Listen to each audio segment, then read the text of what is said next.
cutting jelly. I think I'm only supposed to eat that one today. Let's go. Ugh.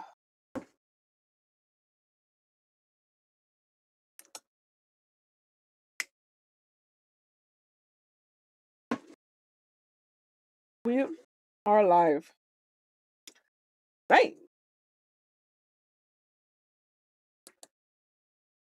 Let's see. On a stateside, on FaceTime. Ooh.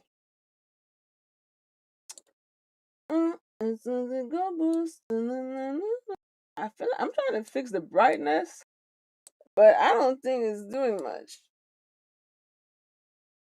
It gonna be my America.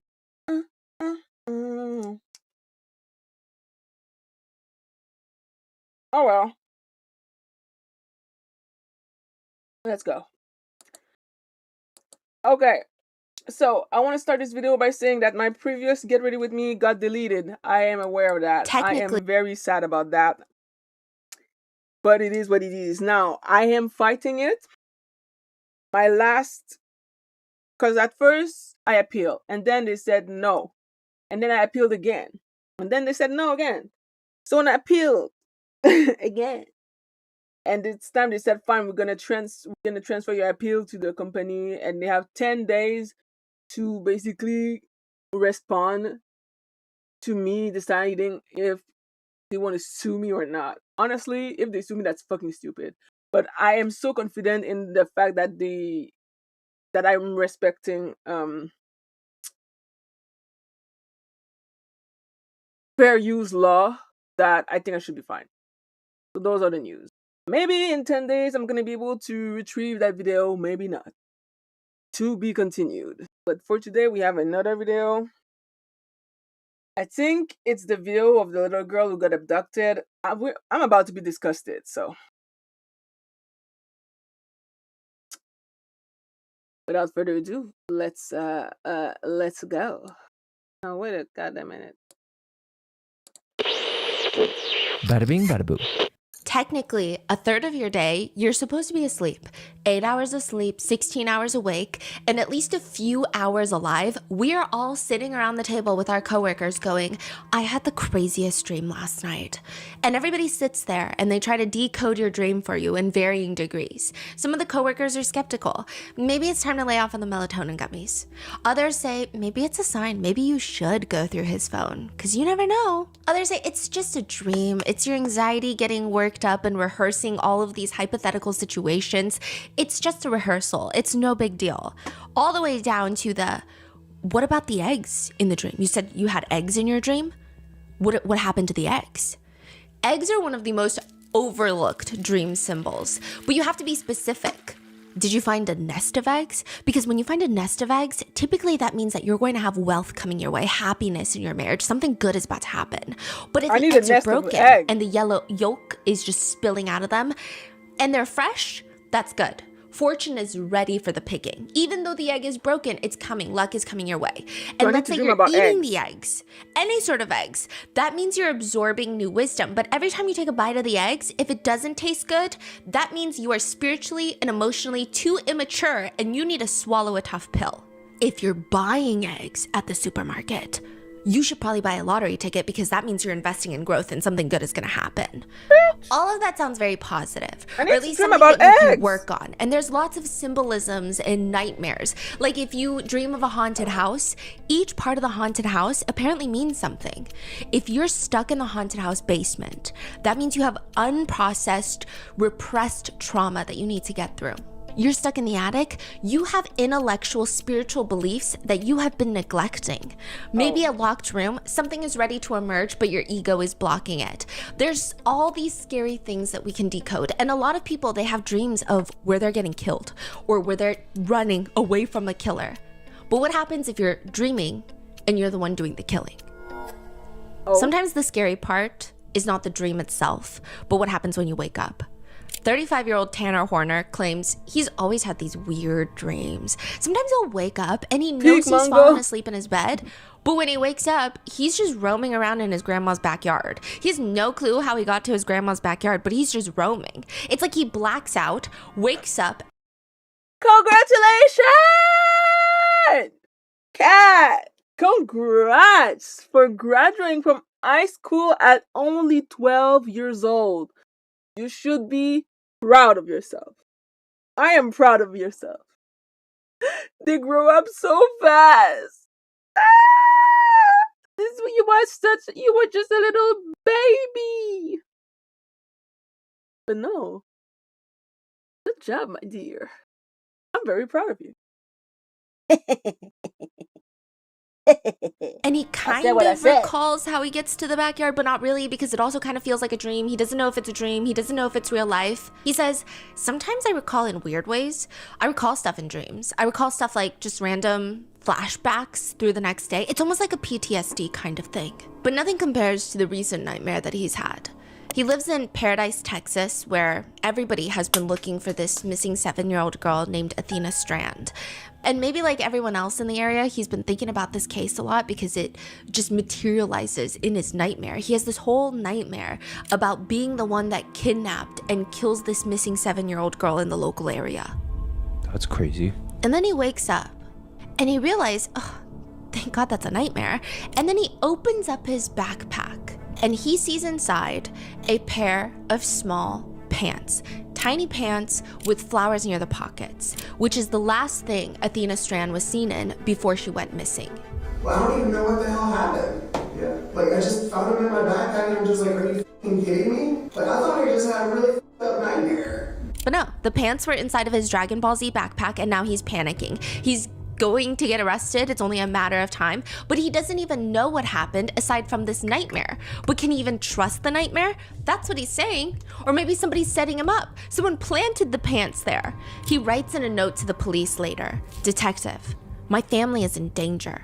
He writes that he's being framed for the murder of Athena Strand. He writes, "Don't tell the media, don't tell my family, they'll tell the media. Don't tell the family of Athena until their lawsuit against FedEx goes through. This is between me and you, detective. As long as it stays between us, my family stays safe. I will gladly take the blame as long as my family is safe." That is what Tanner Horner tells the detectives. The detectives know that this is not true. But they listen anyway, because they need to figure out what Tanner Horner did to Athena Strand. But it's very hard when not a single thing that comes out of Tanner Horner's mouth is the truth. This is the case of Athena Strand, where Tanner Horner, the FedEx delivery driver, kidnapped and murdered her, is now facing the death penalty in Texas. And he can't even seem to stick to one story of what the hell happened that night. Maybe his psyche is broken because of how disgusting what he did is. And you can't fathom the idea that it's a monster. We've seen it before.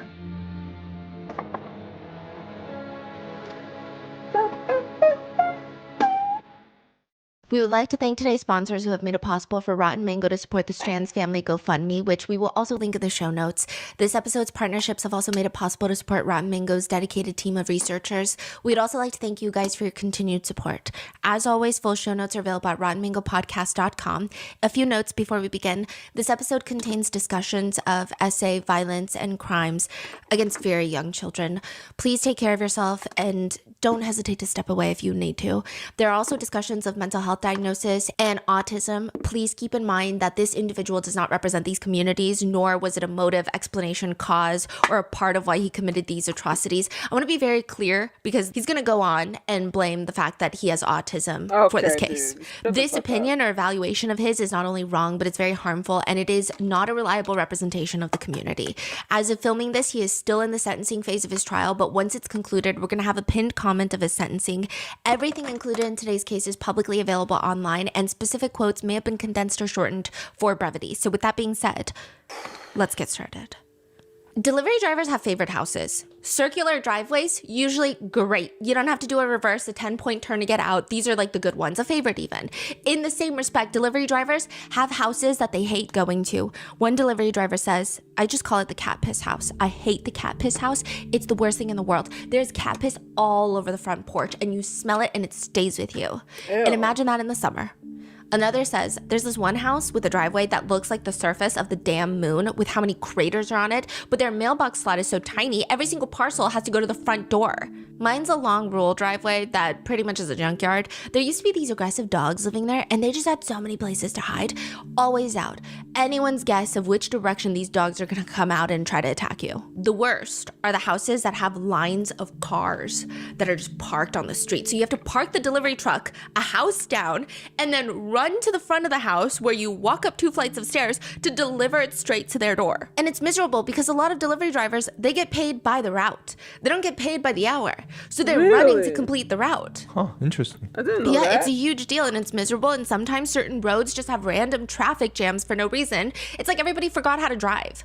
Tanner Horner is sitting in the driver's seat of the big white van with FedEx written in big, bold, purple and orange letters on the sides, and he's starting to get very agitated. The entire road is blocked. There's rows of boxes stacked behind him. It's almost Christmas time. It's the time between Thanksgiving and Christmas. This is a delivery driver's peak time for packages. He's got places to go, and he's peering over his steering wheel trying to see what the hell is going on.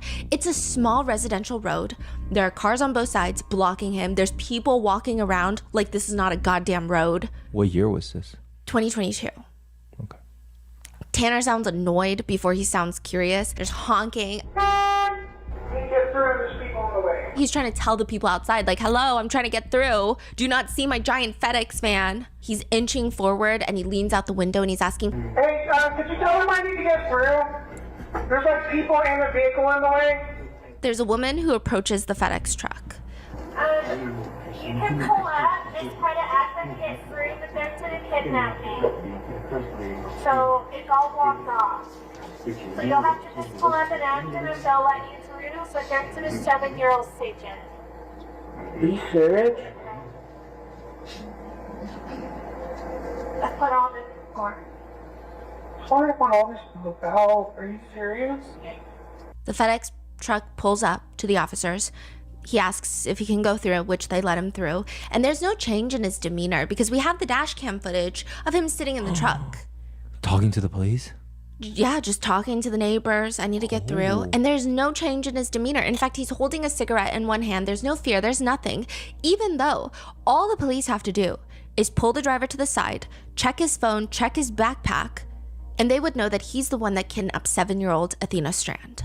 When was this route that he's taking? Like The next day. 96 tennis courts does not sound that bad. If you had to search through 96 tennis courts, I mean, it's bad. But let's say you have a drone. Throw it up in the air and it's an easy search unless you're looking for something minuscule. But if you're looking for something bigger, you're going to find it. Unless you fill 96 tennis courts with tall trees, brush, hill, and almost freezing temperatures, all of a sudden 6 acres is a massive plot of land. Athena Strand and her family live on 6 acres of land in Paradise, Texas, which is about 50-ish miles north of Fort Worth, Texas, if you guys are interested in the locations. But there's technically 2 families that live on this huge plot of land. You've got Jacob and Ashley Strand, and they have their children. A 10-year-old daughter. That's from Ashley from a previous marriage. Then you have 7-year-old Athena, and then they have a newborn baby together. So Athena has a stepsister and then a half-sister. This is a blended family. One thing to note is Jacob is Athena's biological father and Ashley is Athena's stepmother. She's also been in Athena's life since Athena was maybe a year and a half old. So they're a really well-blended family. And this is very important later. On the same property, you have another house with Athena's uncle and aunt there from Jacob's side. I mean, that's the whole point of living in Paradise, Texas. The kids can play and run outside and they have their favorite tree that they would go to and climb up. They would run back and forth down the hill to their uncle and aunt's house and then run back up and run back down. It's the countryside. The kids love it. The house is situated very far from the main road. I don't even know if you can call it a main road. It's just a road that leads people to a few properties. And it's a dead end. So there's not a lot of through traffic. If someone is coming down the road, it's either because they have a reason to be there, they live there, they're visiting a friend there, or they're delivering a package, or they're lost. Not really any other reason. Ashley, Athena's stepmom, says, she was wild. She loved living out there. Loved just, the freedom of, being a kid, getting to just run wild and free on some land. She's trying to explain the situation to the police. The bus drops off the girls at 4:30 p.m. The older sister, the 10-year-old, goes to the uncle's house because she needs help with her homework. Athena, she's hanging out with Ashley, the stepmom, and the newborn baby. Athena's supposed to be doing her chores, though. She's supposed to be sorting her laundry because that's the after-school chore. And Ashley's cooking dinner, and Jacob, the dad, had gone out hunting. So it's really just Ashley, Athena, and the newborn baby. So Ashley's telling Athena, go finish sorting your laundry before dinner. Okay, so Ashley's like, I'm gonna check up on you after and make sure your chores are done. It's a very normal thing to do. And she goes to Athena's bedroom, opens the door after dinner is done, and Athena is gone. She's calling Athena's name, no response. She calls the aunt and uncle that live down the hill on the same property. Maybe she went to go see her sister there. She's not there. Ashley calls her husband, Athena's biological dad, Jacob, and the police. And at first, everyone thinks, okay, she definitely wandered off. Like maybe she's lost in some brush. Maybe she tripped and fell. Maybe she's kind of annoyed at you because you made her do the laundry. The main investigator working the case says, it's really, really cold tonight. I'm a father, and this is my county. Let's find her quick. I don't want her to be cold. I don't want her to be lost. I'm going to come out, and I'm going to provide resources. The original energy, the whole energy of this grid search is let's go find Athena, get her home, and quote, then we can all go home and get warm. The biggest stressor in this case is it's going to be cold that night. The most efficient way is to bring in the air assets. So they bring in these aircrafts with thermal imaging to look for heat signatures on the ground. They're flying low to the ground. They're scanning for anything that produces heat. Trees do not light up like animals do. They find rabbits, hogs, deer, no human movement. But just because thermal imaging does not show it does not mean that there's not a person in there. Civilian volunteers come in. They start doing a shoulder-to-shoulder search. So they all start at the property line, shoulder to shoulder, and they walk through it as deep as they can get. Because when you have a kid, if they tripped on some brush, it's going to be hard to find them. So I think like 300 volunteers showed up that night because no one thinks something that nefarious happened. A lot of people were initially under the belief that maybe Athena was trying to go to her aunt's house, maybe slipped, sprained her ankle, can't shout, no one can hear her. So they're just trying to get her home because it's going to be freezing temperatures that night. They send the dogs out. Volunteers are bringing horses, four-wheelers to go through the property. It's almost the energy of, let's hurry up, get this over with so that we can all go home and it's going to be like a cute little wholesome story that's going to be in the papers. Most families in Paradise have properties that sit on at least an acre of land. So this specific property has been in Jacob's family for 20 years. Athena's dad, he even grew up on this property running around. So this is not an abnormal occurrence. Everybody in Paradise knows. But this is what's abnormal about it. When police bring in the dogs keep doing circles around the main house on the property. Okay, what does that mean? That means her scent just circles the property and just ends. It doesn't follow a lead into the woods. It doesn't follow and go into the aunt and uncle's house.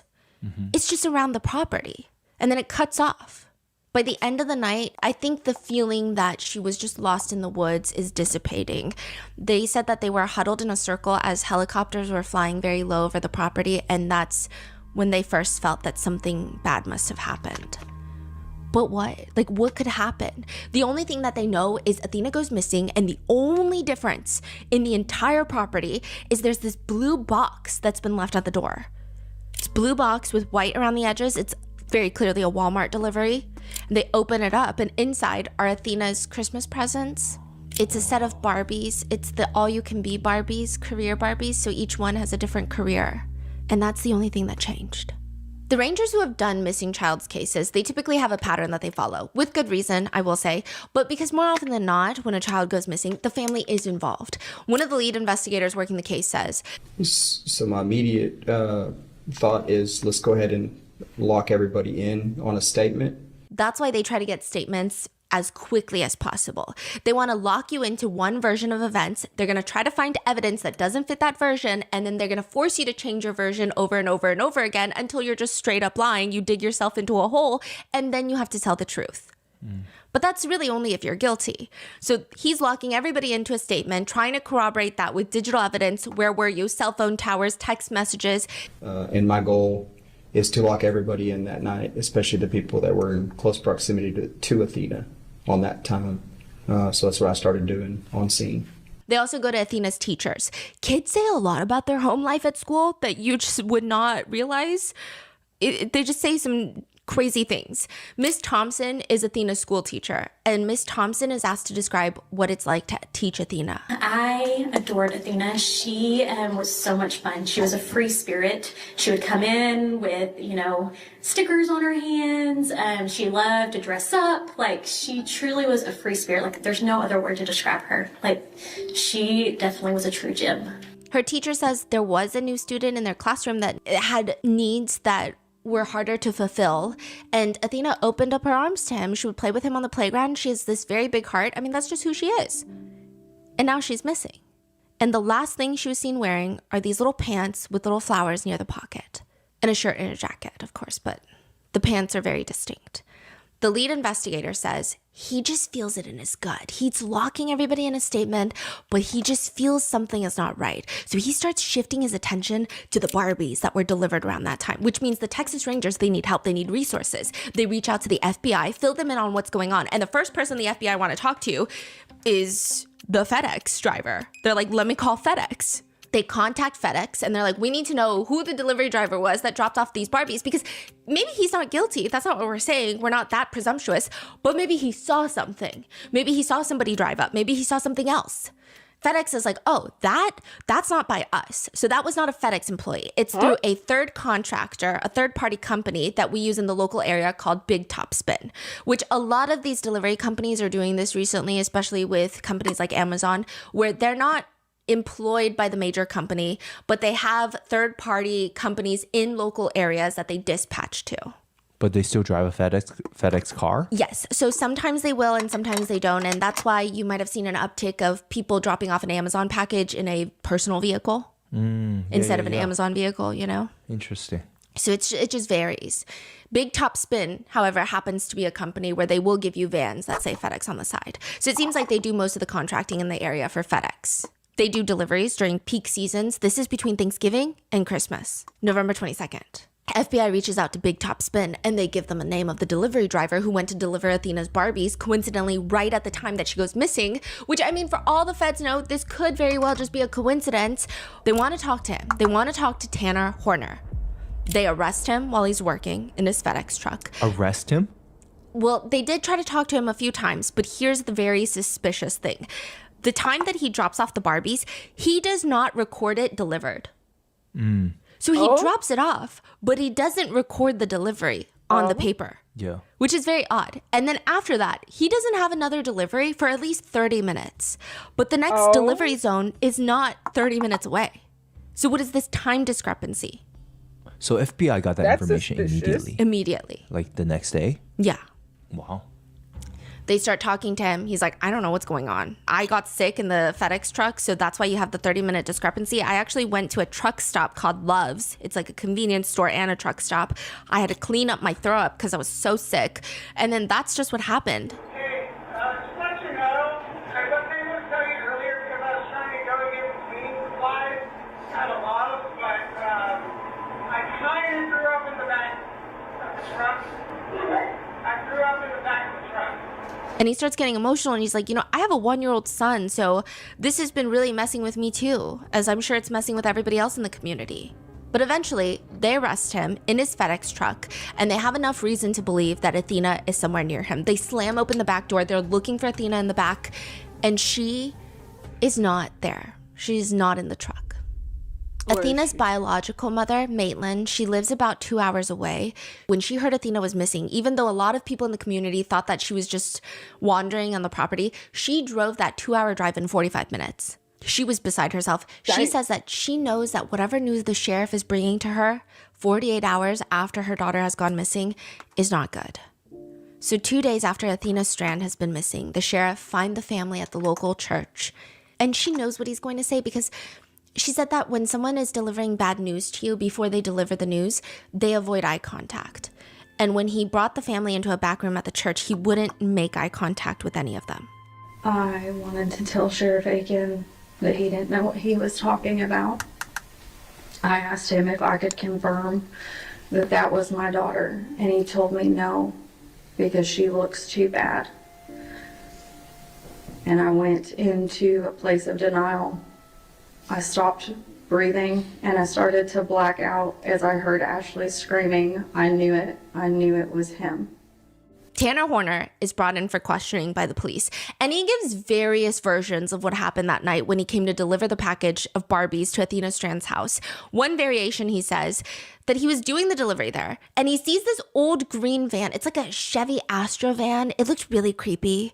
It looked exactly like the type of van that would kidnap kids. It had sunspots on the hood of the roof and a piece of the panel missing on the driver door close to the front wheel. He's very specific. So he leaves the packages of Barbies, and then he drives off for the next delivery, but that green van was still there when he drove off. And then he just started feeling sick, so he threw up, and then you get the whole story. Right. Multiple law enforcement agencies put a bolo out for this green van. Lots of resources are funneled into finding this green van because they have to try.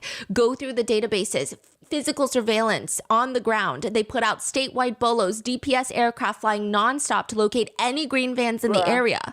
Police start going through tower dumps in the area to figure out what cellular devices were in the area at the time. So like they'll get a cell tower data and see all the active devices. They have to locate this van because if they locate this van, they could potentially locate Athena alive. So we're back to the initial search. This is before Athena's body is found. And as law enforcement are looking for this green van, they're just noticing a lot of weird holes in Tanner's story. Not only did he not mark Athena Strand's delivery delivered, he stops delivering for 30 minutes. And then there's another 4 to 5 deliveries that were uncompleted that night. And just the way that he's behaving is very uncomfortable. It doesn't make sense. He'll have bursts of emotions near the end of the conversation where he's just like, I can't believe something like this would happen because I'm a parent. But that feels less like empathy and more like purging of emotions because of tension. In the interrogation room, during one of the countless conversations between the lead detectives and Tanner Horner, as Tanner is explaining what happened, the detectives step out for a second. And when they get back, there's this huge whiteboard on the wall that interrogators use. And in red marker, it's scribbled, "He's going to hurt me, please help." What? So the detectives are like, did you write that while we were out of the room for a second? Why do you write that? If I say too much, I'm going to die. So like, what does that even mean? Who's gonna die? Why would you die if you say too much? What are you talking about? This is part of Tanner Horner's story that there was another party involved. And he goes back and forth. So it's not this chronological timeline of story 1, story 2, story 3, story 4. It's just a merging of all the stories. But in the event that he claims that there was another party involved in this kidnapping, he even wrote this note later for the detectives as he's sitting in jail. Detectives, my family is in danger. The day Athena was killed, I wasn't the only one involved. When I pulled up to the house, an older man had pulled a rifle on me and demanded my wallet. It's weird. He almost expected me to be there. After he checked my wallet, he gave me instructions. After handing me back my wallet, he told me to take the girl and bring her to a specific spot, this tall grass bamboo area. He gave me a change of clothes for the girl and told me to have her change into them before handing her to him. He had threatened my family and I didn't know what to do, so I just went along with it. Don't tell the media, by the way. I don't know if he's gonna do something. If I'm killed on the way to and from the courthouses, I'll assume it's him. When I handed her over, she seemed like she knew him. It kind of freaked me out. When she calmed down after seeing him, I shut my headlights off, I followed them, and I saw him park his car near that creek. The next day I went there and I saw the girl's body in the creek. I needed to get this out, even if it was just in writing. Don't tell the media, don't tell my family, they'll tell the media, don't tell the family of Athena until after their lawsuit with FedEx goes through. This is between me and you, detective. As long as it stays between us, my family stays safe. I will gladly keep the blame as long as they're safe. The man was older, probably 50s, gray hair, short military style haircut, kind of fat with a bit of upper body muscle. I handed him the girl's clothes when I gave him her. I either missed the pants or put them back in the truck somehow in my backpack, I'm not sure. But 3 times he asked me about the cameras on the FedEx truck. Unless y'all find him, keep it from everybody. I don't want my family hurt. I'm sorry I've been a burden on y'all. There's a camera in the FedEx? Yeah. So he tries to go with this whole story that there's another man involved. Authorities sweep the entire state practically for this green Astro van that could be involved in Athena Strand's kidnapping, and they don't find it. I mean, I'm sure they do find multiple green Astro vans, but nobody that has any sort of connection with Athena Strand. And it's just a revolving door of excuses with Tanner Horner. So first he says he doesn't even remember delivering the Barbies to Athena's house. Then he says he remembers and he had to be quiet because that man was involved, that suspicious old man in the green van, and he was getting framed. Then police are able to get the dash cam footage of Athena inside of the FedEx truck. Video placing Athena into the truck, into the back of the van. There's video of him putting her into the back of the van, and they don't see a green Astro van anywhere in the vicinity. Then he switches his story. He says, let me tell you what really happened. All of this is an accident. When I was trying to get myself situated where, I have an easy way to get out of the property, I didn't pack out the air. I didn't know what to do. One main fear was I could lose my child, grab her and go. He says the first version, she was already practically dead when he hit her with the truck, but that's not true at all. There's dash cam stills of Athena alive and unharmed in the FedEx truck, at least in the beginning, to which Tanner then changes his story once more.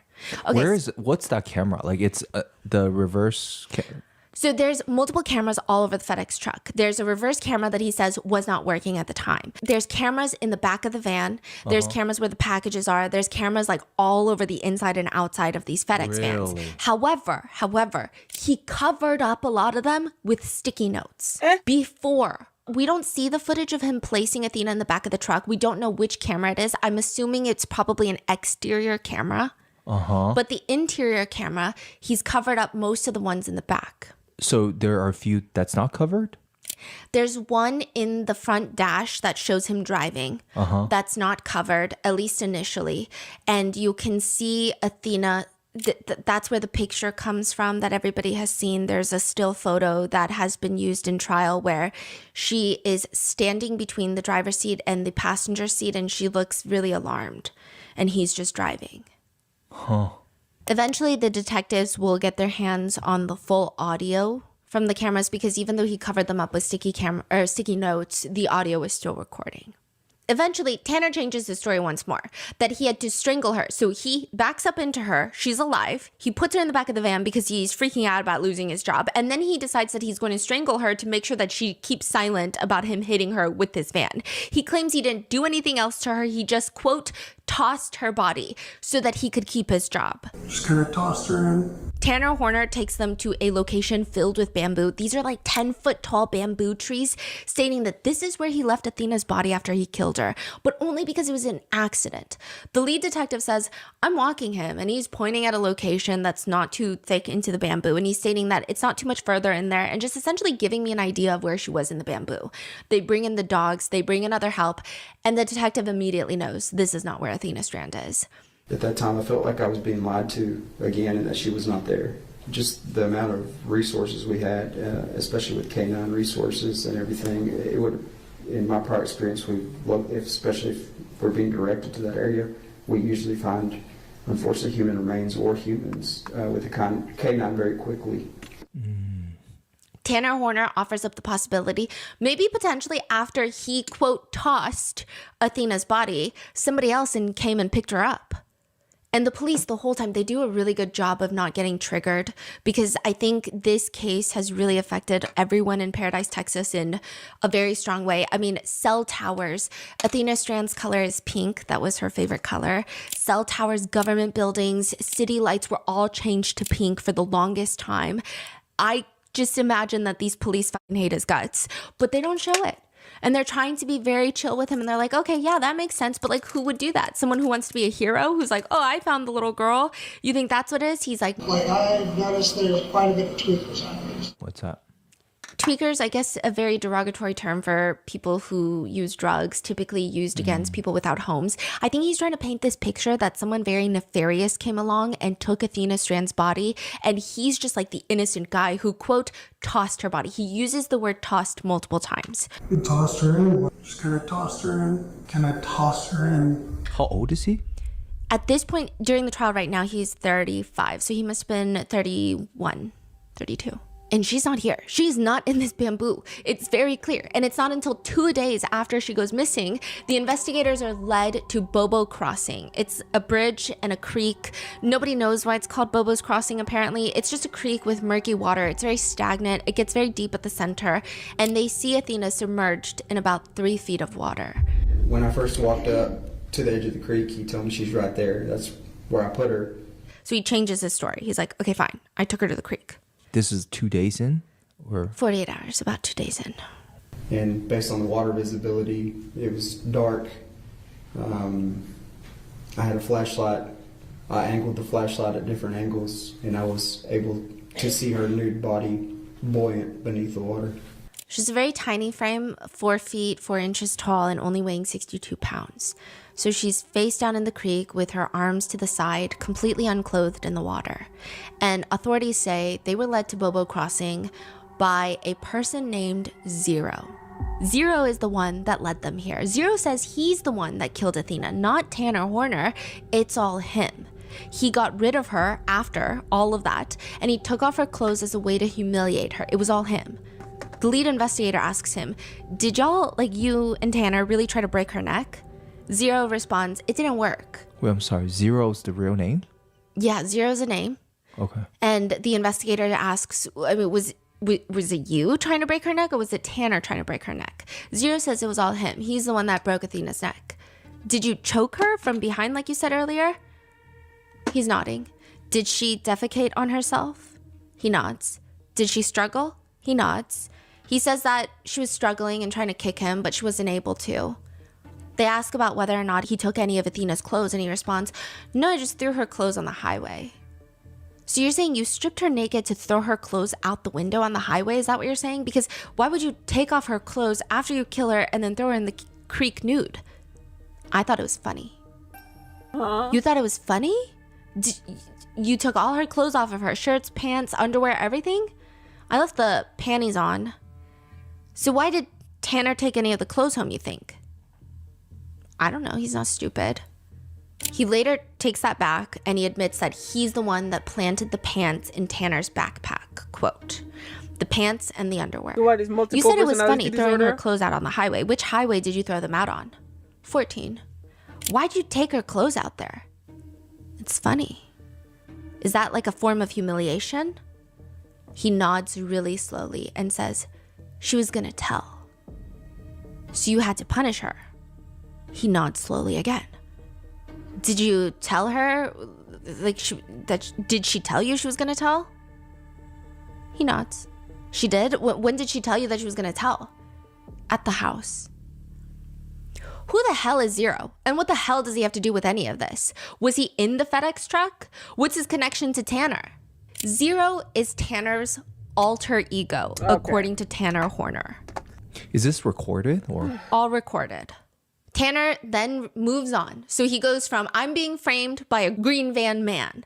And then he goes to, it was a complete accident. She was already dead when I backed up into her. And then I just disposed of her body. It was a pure accident. I was overworked. The FedEx camera, trucks, backup cameras don't work. And then it switched to, you know what? She was alive when I put her in the van, but I had to strangle her because she said she was going to tell. And then it turns into, but it wasn't me strangling her. It was actually my alter ego, Zero, strangling her, because I have 3 alter egos. Okay. Tanner then gives the investigators his newest version of events, that Zero is to blame for all of this. So how did they get to speak to quote Zero? Okay, that's the very frustrating thing too. So not only is he just trying to use autism as an excuse to negate any bad wrongdoing that he's done in the entirety of his just god-awful life. But on top of that, he tries to pretend that he has DID. I don't even think he knows what he's doing. And then the only way you can talk to Zero is the investigators go, Zero, I would like to talk to you. And then he rolls his eyes to the back of his head and he tilts his head to the side. And suddenly he's giving the worst performance I've ever seen in improv history.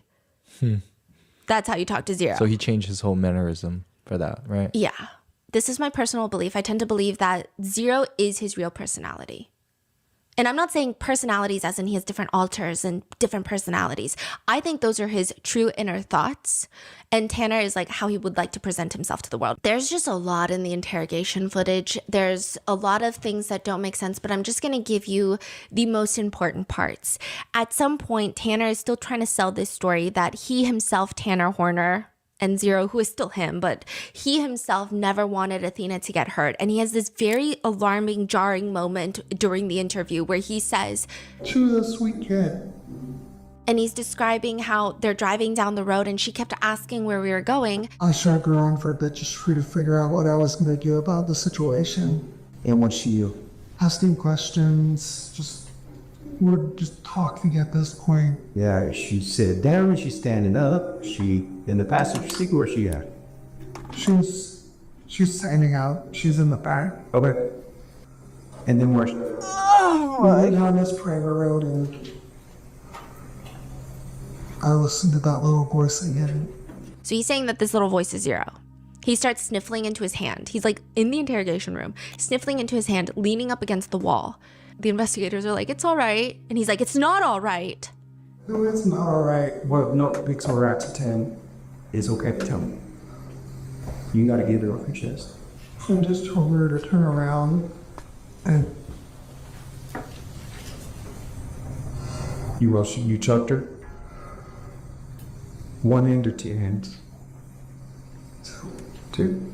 What? Was she facing away from you where you chucked her? I'm sorry, Rafa, I tried to... Oh, you tried to break her neck? I tried to break her neck, making it as crazy as possible, but it didn't work. She started crying. He says he had her face away from him. He just didn't want her to see it coming. He doesn't recall how long it took. He doesn't even have a ballpark of 5 minutes, 10 minutes, 30 minutes. He says the voice just said that. You know, he's got to get rid of her. I didn't know what to do. One main fear was I could lose my job, lose my source of income, like everything was on hold. I didn't know what to do. Good. He says he came to the realization, quote, I couldn't just keep running around with the kid in the back like that. So he stops by the bamboo trees and he just, quote, I just tossed her anyway. I couldn't just keep running around with a kid in the back like that. I just tossed her in the bush or wherever you want to call it. And you sure she was not alive at that time? I was relatively sure, okay? I mean, I didn't check her heartbeat or anything, but I'm relatively sure that she wasn't alive. Okay. Did you mainly do this because you didn't want to get in trouble for hitting her with, or FedEx, or legally, or what? I was panicking, I didn't know what to do, and then it almost seems like it was a dream. For the most part, it just kind of seems like I wasn't, you know what I mean? Seems like I wasn't behind the wheel at the time. When I asked him if he communicated with her, he stated that he did, and she told him her name and also asked him if he was a kidnapper. One of the first words Athena asked was, are you a kidnapper? At one point, he tries to say that the van didn't have backup cameras or sensors, so he believed that contributed to this happening. And then he claims that he tossed her in the bamboo woods. Toss, again, that's the word that he chooses. And he says that he didn't put her deep into the bamboo woods because he wanted her to be found. Why would you want her to be found? Because I'm a parent. I would want to know. Okay, during the next couple of days, you didn't go back to the bamboo forest. So he's saying, like, I'm not the one that moved her to the creek. I put her at the very edge of the bamboo forest. During the next couple of days, you didn't return? What? You're a parent? I didn't want to know what was... I was hearing updates about this constantly. Trying to make it to where somebody would find her. After getting rid of Athena's body in the bamboo area, he says that he went to Love's, which is a convenience store and truck stop where he gets cleaning supplies. The lead detective is like, did they ask you what you're cleaning up? Because he didn't even buy the supplies. He says that he just went to the counter and was like, hey, I made a mess in the van. Can you give me some cleaning supplies I can use? So the front desk gives him some cleaning supplies. What did you tell him you were cleaning up? He stated that he was cleaning up vomit and feces. Whose vomit? His vomit. Whose feces? Athena's. He continues to insist that he is not the one that killed Athena. He believes it was like he was in the back seat. He was almost dreaming at the time. He believes it's his alter ego Zero. Now, we're going to go into what Tanner and his I don't even want to call it an alter ego.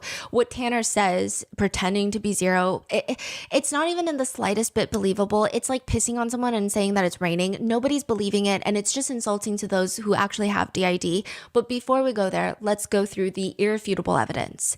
There is footage from inside the FedEx truck where Tanner had preemptively covered the FedEx truck cameras with sticky notes days before the kidnapping, which a lot of people believe that this indicates he was trying to kidnap someone within the next few days. He made sure that he was in the same FedEx van all those days and then even after the crime so that he could be in control of what they've been calling his mobile crime scene. But there's still audio recordings and at least a few visual pieces of evidence that place Athena alive and in the back of the FedEx truck. There are also markings on her face. There are grid-like patterns that match the floor of the FedEx truck as well as boots. They call it a tread pattern. The ME says it's kind of like zigzag patterns, and it's like if you were to press someone's face down onto the van floor. She suffered some sort of trauma or event that would cause her to clamp down so harshly on her own tongue that there would be teeth markings embedded into her tongue. There was a rope, bungee-like cord found inside the truck. There was DNA tested on vaginal and anal swabs that came back. There was blood and semen found on several of Tanner's clothing, including his FedEx work shirt, his hoodie, jeans, and underwear. Athena was presumably essayed in the van before being strangled to death. After killing Athena in the truck, he makes sure that his next few shifts he gets the same exact FedEx truck. And Tanner, he refuses assaying Athena, and he continues to state that all of this happened just because he backed into Athena and he was scared of losing his job. And nobody believes it. Nobody believes that he backed into Athena. Nobody believes any of this. Like, I have a 1-year-old. If I lose this job, I lose everything at this point. Even if this whole accident story were even a smidgen believable, which it's not, Tanner's telling the detectives that he tossed her body, he tossed her here, he tossed this. There's just a lack of remorse and a lack of care when he even references Athena. If this was a pure accident, I would imagine that someone is in shambles describing what happened. The investigators ask, did she bleed or anything in that truck? I don't know, possibly. He says that he did throw her in the van so she could have some cuts and stuff from being thrown in the van. But, quote, I'm not some sort of psychopath. You can look at my history. I'm not some deranged psychopath. He says after he kills a little girl, he goes home after a shift and, quote, I just went home and I went to sleep. I took my sleeping medication, watched Game of Thrones, and I was out. Did you take anything from her and... Not that I can think of. I mean, I might have found a sock on the thing, but I just kind of threw it out. So he's just making it sound so casual. Is that a maker or did you find a sock? I didn't find the sock, but that was just... Was it one of her socks? I think so. Okay. Which, by the way, he took the socks home and they were found in this, what could be described as a junkyard on his property. Was it one of her socks? And he's like, I think so, unless it's just some other driver's sock. And they're like, well, I mean, you would be able to know if it's a little girl's sock or a driver's sock. Be real. And he's like, yeah, okay. By the way, I do think she pooped herself also when but you get what I'm saying. You choked. How do you know she took her though? I mean, Still there when I was moving her, some of it found on the floor. He says he stopped by the truck, stopped to clean. What did you pay when you were at Love's getting the stuff to clean? Did you pay in cash? I didn't pay for anything. I just asked if they had any cleaning supplies. When he's asked to describe the person working at Love's for the cleaning supplies, this is the part that...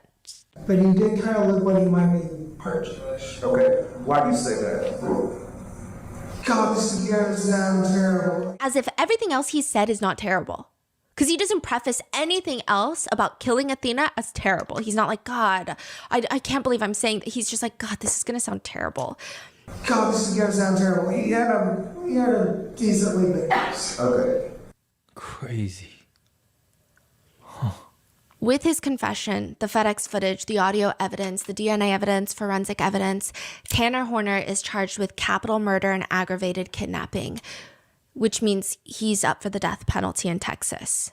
He has pled guilty to capital murder and aggravated kidnapping. Guilty or not guilty? What is your plea? Guilty, Your Honor. Because this is Texas and because he's pled guilty to capital murder, it doesn't matter if he wants to die by the state, there has to be a whole trial where the jurors are told by the judge, quote, there will no longer be a first phase of the trial where you will be determining whether or not guilt has been proved beyond a reasonable doubt. Your sole duty now will be to listen to all the evidence that is going to be presented to you because you will be using that evidence to determine the proper punishment to be assessed. So instead of determining whether or not he's guilty of the crime, they're going into the punishment phase. They will be deciding whether or not he deserves to die for it, whether he will get the death penalty or life in prison without parole. It's not about guilt, it's about dying. Right now, Tanner Horner is in court fighting to live. The ship has sailed for the insanity plea. Any sort of argument he's making right now, his defense is making right now, is mitigation on why he should not be killed by the state. And one of the first things the defense brings up is the broken brain defense. He ate coins as a kid. That's what they're saying. A relative even comes up to testify, stating that she would babysit him and he would be chomping down on them coins, eating these coins, munching them up. They like tested his body. Yeah. Really? They tested his body and there was roughly 33,000 micrograms of lead found in his body versus about 1,500 micrograms of a peer his age, which would put him 24 times higher than the average of lead poisoning for his age. One doctor states for the defense. So my opinion is that Mr. Horner experienced a significant amount of lead exposure that would have impacted his health and particularly his neurological health. Studies do show that kids that were exposed to lead, they have reduced gray matter volume in their brains. The argument being that Tanner Horner's brain was damaged as a kid, long before he was even able to form a personality. That could lead to poor impulse control, impaired judgment, blunted ability to anticipate consequences, reduced capacity to regulate panic. But this is just one of the defense's many endless arguments. Lead exposure is just one. The defense is arguing that along with lead poisoning and exposure, autism spectrum disorder, prenatal alcohol exposure, mental illness, and a chaotic abusive childhood should be mitigating factors on why he does not get capital punishment. The defense argues that there's just something deeply wrong with his brain. When someone's brain is what's injured, you don't see it. We don't treat it the same. We want people to push through it. We want them to be okay. We're talking about a developmental issue, about a mental illness, brain damage. A bone that's 99% unbroken is still a broken bone. They go on to state Tanner's injury actually came before he was born. His mother, God bless her, Melissa Horner, was working as a stripper when she was pregnant. And one of the ways she was able to get on stage and do her job was drink alcohol. When you became pregnant with Tanner, were you still dancing? Yes, I was. And when you became pregnant with Tanner, were you still drinking alcohol? Till I found out I was pregnant. But by that time I was already like 8.5 weeks. How often would you drink? I drank pretty heavily. They argue that because both of Tanner's parents were addicts that couldn't take care of him, he had to be raised by his grandmother, who did end up raising him, by all accounts, as best as she could. They also continue to bring in the unofficial diagnosis of Asperger's. He's just autistic. That's not a recognized diagnosis. They're going to take a lot of angles here, but if you just listen to the interrogation tape, it's pretty clear his brain works perfectly fine. He covered up the FedEx car cameras days before he kidnapped and murdered Athena, indicating that he was planning on doing this. He has multiple tries to come up with a story that the authorities would believe. There is a lot of self-preservation that is occurring. And side note, I will say, I think he's dumb. I think he's dumb, and that's fine. But that doesn't mean anything. I think they keep throwing things at the wall to try and see what sticks. They're like, oh, he's autistic. A lot of people are autistic, and it's a bad look for the community because that has nothing to do with anything. Indeed. Even the FBI agent says... No, because, like, God forbid you try to, like, hold a white person accountable and suddenly it's like, no, you don't understand. I have a mental illness. No, you don't understand. I need more privilege. I have a mental illness, okay? Like, it's literally always like that, so I'm not surprised. No, mental illness mindset is so fucking annoying. Like, we can see you, motherfucker. Shut up. The majority of the interview, Mr. Horner was very articulate. He answered every question properly. Good back and forth conversation. And then towards the end of the conversation, he got very emotional and almost to the point of crying and stated to us that he couldn't believe something like this would happen and that he had his own child. The lead detective recalls after interrogating him. His demeanor through the course of these interviews was very laid back. I mean, he wasn't worked up, had a cool, calm demeanor. cooperated, spoke, was articulate, joked around, made jokes at times, made jokes inappropriately sometimes. And again, was able to maintain that rapport and continue to talk to him. Does he have a wife? He has a fiance. Yeah. Was she there During the trial? No. But there's a lot that comes up about her. Oh. Like what? A lot how? This episode is brought to you by Netflix. I thought I knew this case. God. I mean, I remember hearing about the car accident when it first happened, staying updated with the news and seeing the photos of the crash after they came out. The car crumpled up against a brick wall. Oh, Two teenagers I just saw it. Dead and another fighting for their life in the hospital. I thought I knew the story behind the tragedy until Netflix's The Crash had me questioning what really happened. Let me set the scene. It's a little past 6 a.m. on a residential street. The sun is rising. It's quiet. It's almost peaceful. It's not quite dawn, but it's also not yet the morning. A cop's dash cam begins recording as the patrol car slows down, pulls up next to a building. We don't see the car wreck until the cop puts his car in park and gets out. But the frenzy is just quick. 3 massive fire trucks, they descend on the crash site. Dozens of firefighters, cops are lining the street. Even a helicopter hovers overboard. And through the cop's body cam, we hear him say, ×3. Oh my God, ×3, guys. There's 3 young victims in the car. The boy in the back seat was no longer in the back seat, but laid on top of his best friend in the front passenger seat. Davian was a big brother, a high school football player, a foster system survivor, and he was immediately declared dead. The boy in the passenger seat, Dom, was a son, had just gotten his apartment. He was an entrepreneur, and he too was dead on arrival. The driver is the passenger seat's girlfriend of 4 years, Kenzie. She just graduated high school. She was enjoying her senior summer, like the time between graduating and beginning the rest of her life. She was the only one still breathing. Her seatbelt was on, but her head had gone through the windshield, and it was considered a miracle. Her parents are interviewed. They describe her injuries. It was honestly horrific. A 17-year-old girl hanging on to the rest of her life. Her parents are crying as they're explaining having to break the news of her boyfriend and his best friend's death after she woke up. It's like the most inexplicable tragedy. Did the brakes fail? Was it an operator error? Like, were there substances involved? Was she drunk and driving? A medical emergency? The toxicology report comes back. No shrooms, no alcohol, no impaired driving, nothing. The driver's medical history is looked into. She was diagnosed years ago with POTS, a fainting disorder. So people are like, okay, did she faint while she's driving? Vehicle black box data comes back. The brakes were never used. Even if they were broken, they were never used. Nobody pressed on the brakes. Why did Kenzie not press on the brakes? Then the vehicle crash reconstruction has come back and the evidence is damning. This is the part that I think had a lot of people reeling. I didn't know just how bad this case was, and trust me, this is just the beginning. For 5 full seconds before the crash, it was proven that the driver, Kenzie, held the gas pedal down, pushing the vehicle to its top speed the entire time. For 5 full seconds, just on the pedal. And then the text messages come out. The 4-year relationship between the driver, Kenzie, and the passenger, Dom, is worse than toxic. It's arguably abusive, and videos come out, TikToks come out, comments from the families of all 3 teens come to light, CCTV footage, trial footage, evidence discovery. Did Kenzie intentionally crash the car, murdering her boyfriend, Dom, and his best friend, Davian? All of this is uncovered in Netflix's The Crash, and it unravels a story bigger than anything I could have ever expected. Watch The Crash only on Netflix. I saw it yesterday. It's pretty tragic.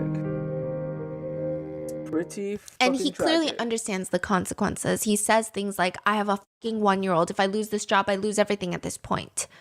But then Tanner comes up, like I said, with the alter ego personality 0. And I, again, want to make it abundantly clear. Tanner Horner has never been diagnosed with DID. The defense is not even trying to argue that he has been or that he does have DID. Quite frankly, I think this is his attempt at portraying himself as someone with DID to diminish his culpability in this crime. And it's not only offensive to those with DID, but it's offensive in general to anybody who has a brain bigger than the size of a garlic clove. It's not believable. It's the kind of performance that generally makes you want to look away. It's just god-awful. It's ass. Tanner claims that he was driving the FedEx van, backs up into Athena, hits her, puts her in the van in a state of panic, and while he's actively deciding on what to do next, Zero takes over and decides he's going to kill Athena because she was going to tell on them, and he can't have that. Right. So like I said, in order to switch between the two personalities of Tanner and Zero, an investigator merely has to ask the very simple question of, hey Zero, can I talk to you? Sure enough, with the dramatics of a high school play, he will roll his eyes back, tilt his head to the side, and turn into Zero. It's worlds apart from what someone with actual DID does when they switch, and resembles more of like the TikTok trend where you suddenly decide you want to be mysterious, so you stop giggling and you make sharper eye contact. The performance alone makes you want to hold his eyes open and make him stare directly into an eclipse. But we have to cover it. Another thing to note is the investigators do play into it. They were suspecting Tanner of being involved. They want to bring Athena home. They don't really care what it takes to do that. And even if it meant playing into his delusions of having an alter ego being the one to blame, it's not that they're leaning into this because there is any believable evidence of Zero being real. This is just investigators investigating, nothing more. And they state that multiple times during this trial. They're like, I didn't believe him for a single second, but I'm trying to get answers. I'm just building rapport. The investigators bring out Zero, aka Tanner Horner. He's squatting up against the back of the jailhouse and he's smoking a cigarette. Wait, I'm sorry. Where in timeline are we? This is right after they find her body, I think. Okay. He keeps wanting to talk to the investigators. Oh, okay. And he's asked, did she tell you she didn't want to go with you? Of course. What'd you tell her? I'm going on a ride. She didn't try to fight you when you told her you're going on a ride? He says that she's, begging, but he didn't really care. I need to ask Zero one more question. Zero, I need you. Talk to me. I know Tanner didn't assault this girl. I know Tanner didn't hurt this girl, but I know you did. Did you assault this little girl? No. Did you kill this little girl, Zero? Tanner wouldn't do it. Because he's a coward. Zero, why do you call Tanner a boy? You made me tell you. Zero, how long have you been with Tanner? About 6 months. Where did you find him? So this is why I think it's an insult to anyone, not even just with DID, but just with a brain, a functioning brain that is not... No, he has a functioning brain. Just, this is insulting to anyone that has to listen, because the fact that he doesn't even understand what he's trying to do, he doesn't understand the lie that he's trying to put out. So he starts kind of developing this weird thought process of maybe he's a spirit that goes from body to body, because the way that he answers these questions is so bizarre. Like, they're asking him, where did you come from? I don't know. What made you come to Tanner? I was vulnerable. As if he's just like a parasite looking for a host. Where did you find him? I found him when he started taking his medicine. He wanted to die. I wanted him to die. He seems to be more in control most of the time. Why do you want to talk to me? He claims that Tanner didn't want to handle the reality. What was his reality? The fact that he let a child die? He also says that Tanner wants to die, but, quote, he wants to die, I want him to die, but I want to live. Side note, all these videos are played during the trial, and Tanner Horner is watching all of this play out in the courtroom. He's consistently wearing a gray dress shirt. He's got his elbow propped up on the table. He leans his cheek into his hand. He has a very disengaged look most of the time. There is this one point where he does look at one of the live streaming cameras in the courtroom, and he just looks like he almost has this tiny smile on his face. Then the video cuts to him in the interrogation room. The officers ask him, have you told us everything? Who? What? Have you told us everything? Me? Hey. Went away. Like, just me. Okay. Did you have a little Zero? It's not Zero. Tanner? Yeah. Welcome back. You okay? I'm a little flabbergasted, I guess. Why is that? Because I was in the back seat watching everything happen, and I'm kind of freaking out. Is there anything Zero didn't tell us that you can remember, or were you in and out? I mean, I've been in and out the entire time. He hasn't really let me come out at all. Thank you. This is weird type of respect because you actually, how should I put it? You address him, which I think is okay. There's a lot to process, Tanner. There's a lot that happens. So we're going to step out and give you a second and just give you a second to process that, okay? Just give us a minute. When they come back, they decide that they want to talk to Zero further because Tanner, all he does is put on this really god-awful show of pretending to be Tanner. They're all Tanner. He says, I tried to set it up like someone else did. How did you do that? Came up with an entire story. So he's talking about the green van man. Is that where the story about the green van and the Hispanic male came from? So he's like, yeah, it was a Hispanic male in his 50s. Yeah. Was that your biggest fear, that Tanner would get put away? Constantly. Did you immediately, as soon as y'all hit her, did you come out and take over fearing that maybe Tanner would get y'all put away, or did it take some time? Tanner was worried about that little shit. Why didn't you want to help her? Do you want to help anybody? No, not other than myself. Have you ever been anywhere else, Zero? Have you ever done this before? No. Is this your first time? Of course. He won't let me out most of the time. Right now, he just doesn't want to deal with anything. Have you ever made Tanner do this before this time? No. So if Tanner had never hit her with the truck, you would have never done this. If Tanner wouldn't have hit her with the truck, none of this would have happened. Right now, we would be getting ready to go out to the bar and celebrate our brand new car. He even talks about how he, quote, Zero, met Cassie, which is the fiance, and he says, but between us, she likes it better when we fuck. And like, I just want to say, everything about this interrogation sounds like someone who watched the movie Split. And just decided that he was going to try to embody this. If it weren't the most asinine crime that we've heard of recently, it would be cringe. That's the description of how he handles himself, the mannerisms, how he responds as Zero. But now Tanner has to take over. Time has to take over when? Only fucking zone. How long do you keep him away? The longer I've been here, the longer I'm able to keep control. I think we found ways to block Tanner out. How do you do that? I make her go to sleep. Wait, you killed that little girl. Was Tanner trying to stop you? He was trying to get to sleep. He also says that Cassie, the fiance, knows about Zero at this point. Quote, at this point, we're both kind of developing a relationship with Zero. And then Tanner comes out and is talking about Cassie. And he explains to the detectives that Cassie has met Zero. I think this is true. I think Cassie has met Zero in the sense of, I think both of them are, I think definitely Tanner Horner is strange. How do I put this lightly? I think they both play into it. Who, both? The fiance. Really? Maybe she genuinely in her heart of hearts believes that he has DID. He claims that she also has DID and she gets it from her grandma, which is not how DID works.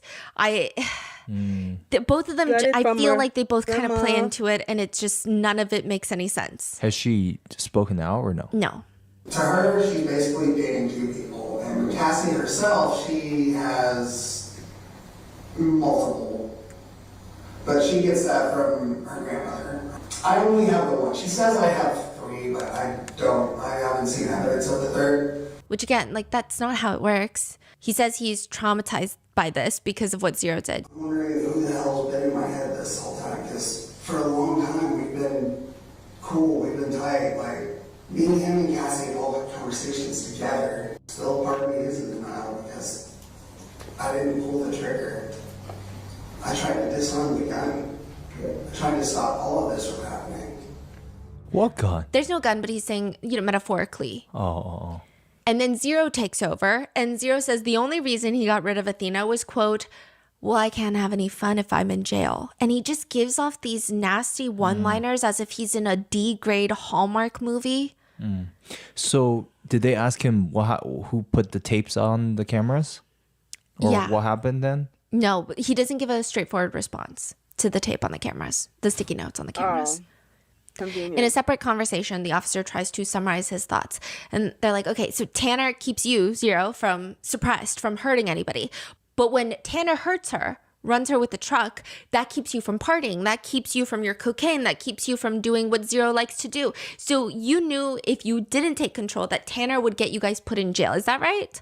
You knew that if you didn't take complete control, take care of business, Tanner wouldn't, because he's what? A little bitch.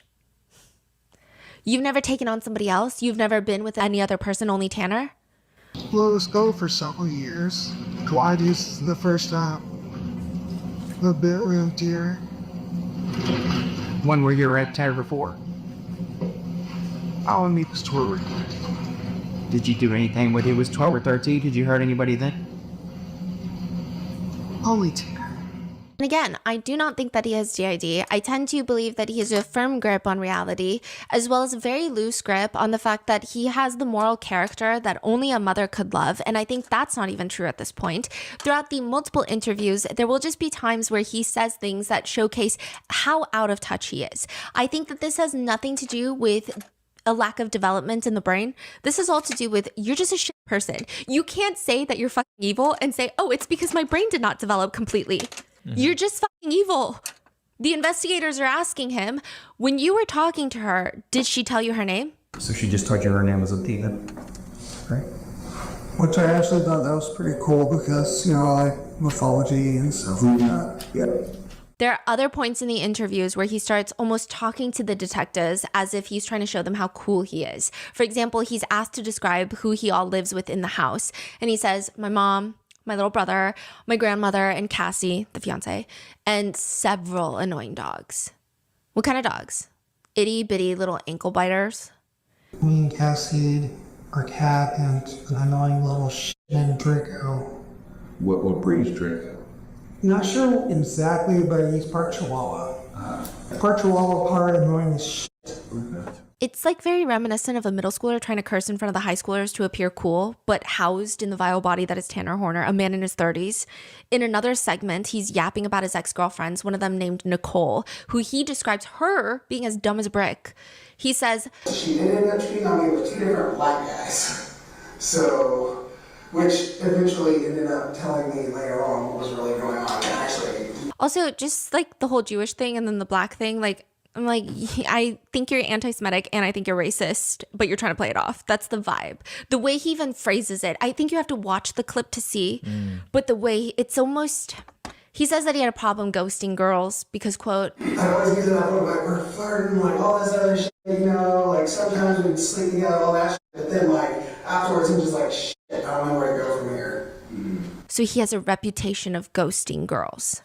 He states that he had a habit of being a player.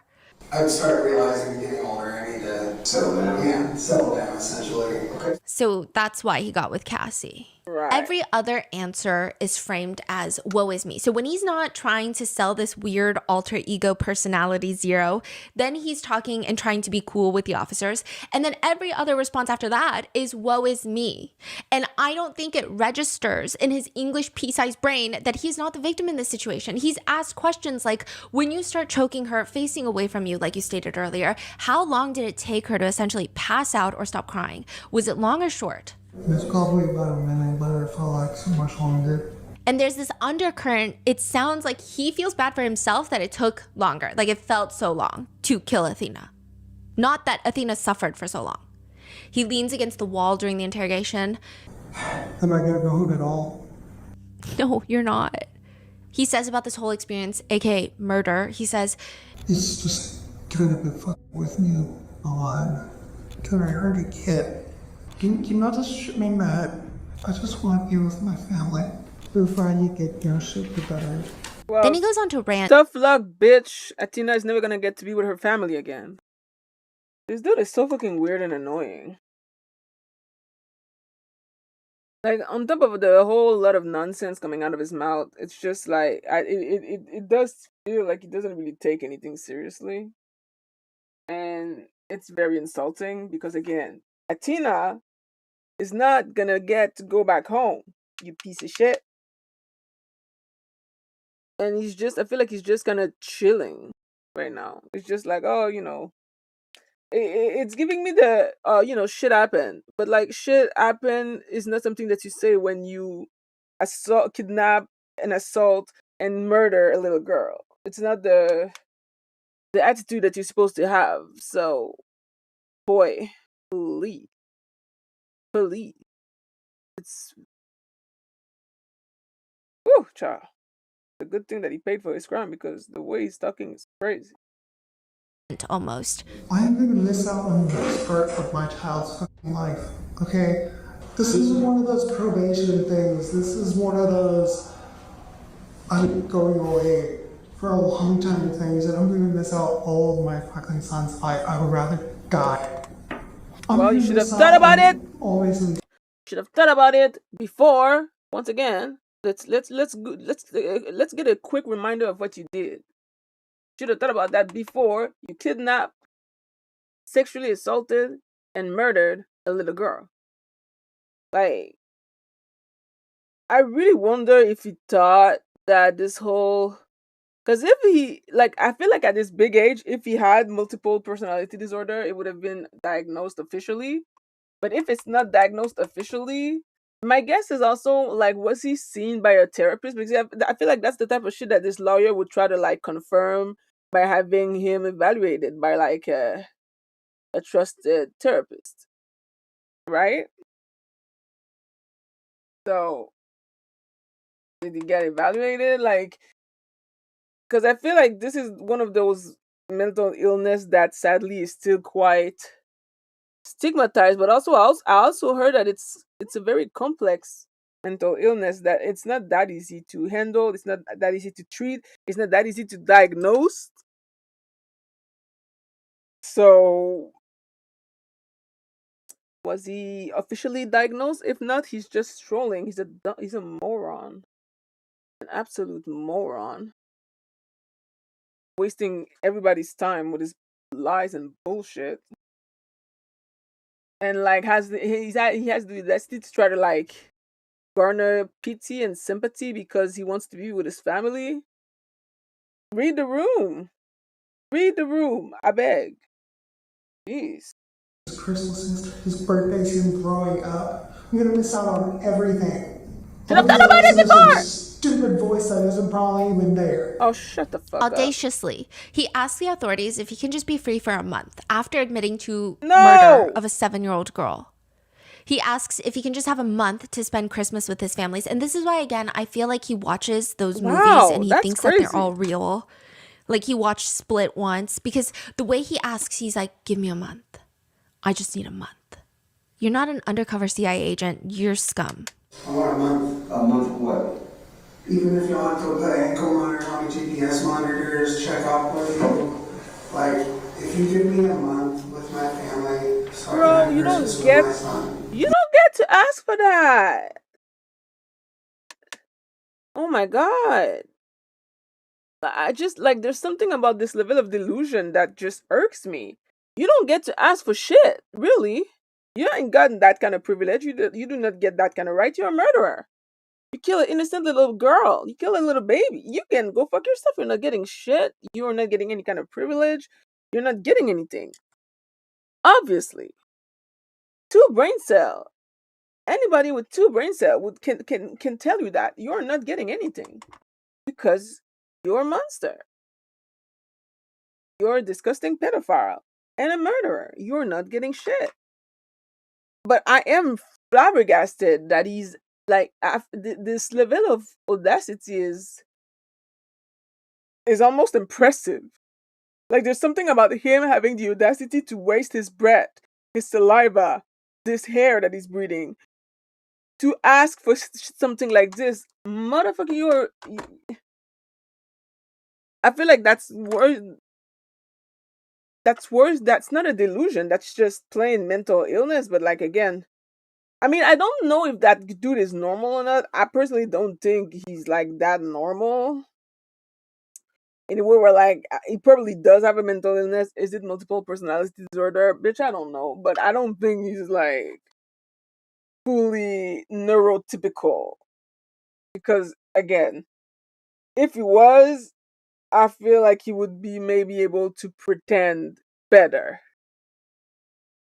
Jeez. I'll tell you everything. I'll be completely honest with you, Tanner. That's beyond your power, I understand. Yeah, no, it's something that I can't even feasibly think that's possible, but I don't know that for sure because I'm not the prosecutor. I'm not.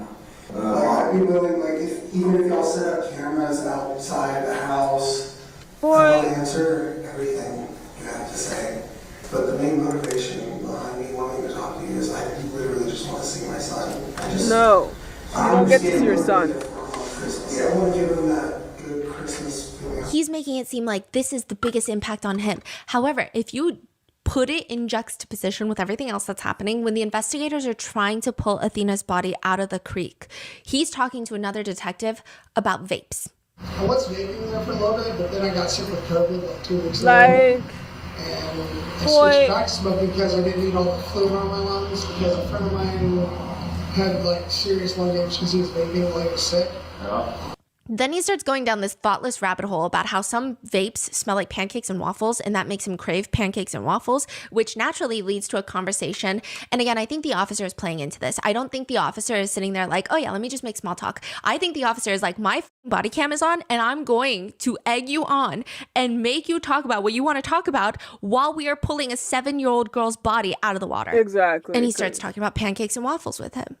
And he says that he prefers hash browns with cheese and onions, a Whataburger patty melt with a Dr. Pepper shake. And then he later asks, out of nowhere, after he's talking about food for 5 minutes, what happens if I get an attorney right now? You get an attorney right now? I mean, that's your choice. Your legal right. Then he tries to bring up how the last time he was in handcuffs was 4 years ago when he attempted self-exit, and how he would have constant headaches to the point of being halfway convinced that he had a tumor in his brain. He also mentions, I'm the kind of person where I don't go to the hospital until the very last second, which, that's probably the best. A whole lot of people do I that. have random heart palpitations and stuff because I drink a lot of energy drinks.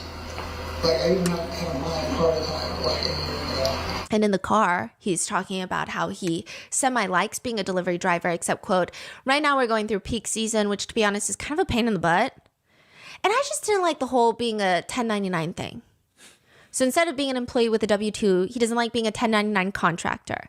And later, he motions to the officer who's driving, and he says in a teasing voice, You're texting and driving. Oh, this is in the car? Yeah, later in the car. They were outside the car smoking a cigarette, and then now they put him in the car, and they're driving him to a second location. And he's yapping in the car. Yeah. He's like, ooh, texting and driving. Crazy. And when it comes to the crime, he blames everyone else but him. The investigators are trying to get him to show remorse. I think they're not trying to get him to show it because that would benefit him, and it would. But I think they're just trying to understand so that they can get this all on camera to see how he really feels about it. And he can't even fake it. He can't even say words. He just talks about how he's no longer on the meds that he was placed on initially. No, I haven't been on my medicine in 5 days, and it's starting to wear off. I've actually been crying. Do you know what that's like? Not being able to cry for months and months and months. Tanner, are you remorseful for what you did? Obviously, you're telling me you're crying, but I mean... I'm a father. I took all I want is just to spend one last Christmas with my son, and I'll tell you everything. Michael, all while I'm... Tanner, when you got distracted, you didn't answer my question. I said, are you remorseful for what you did? I'm a father. Oh my God! Are you hurting inside for this? That's not the fucking question. Hurting for her, I'm hurting for her family. We didn't ask you if you have a child. We ask if you're remorseful. Are you remorseful? Clearly the answer is no, but bitch, stop making these motherfuckers waste, you're making everybody waste their time. Nobody cares.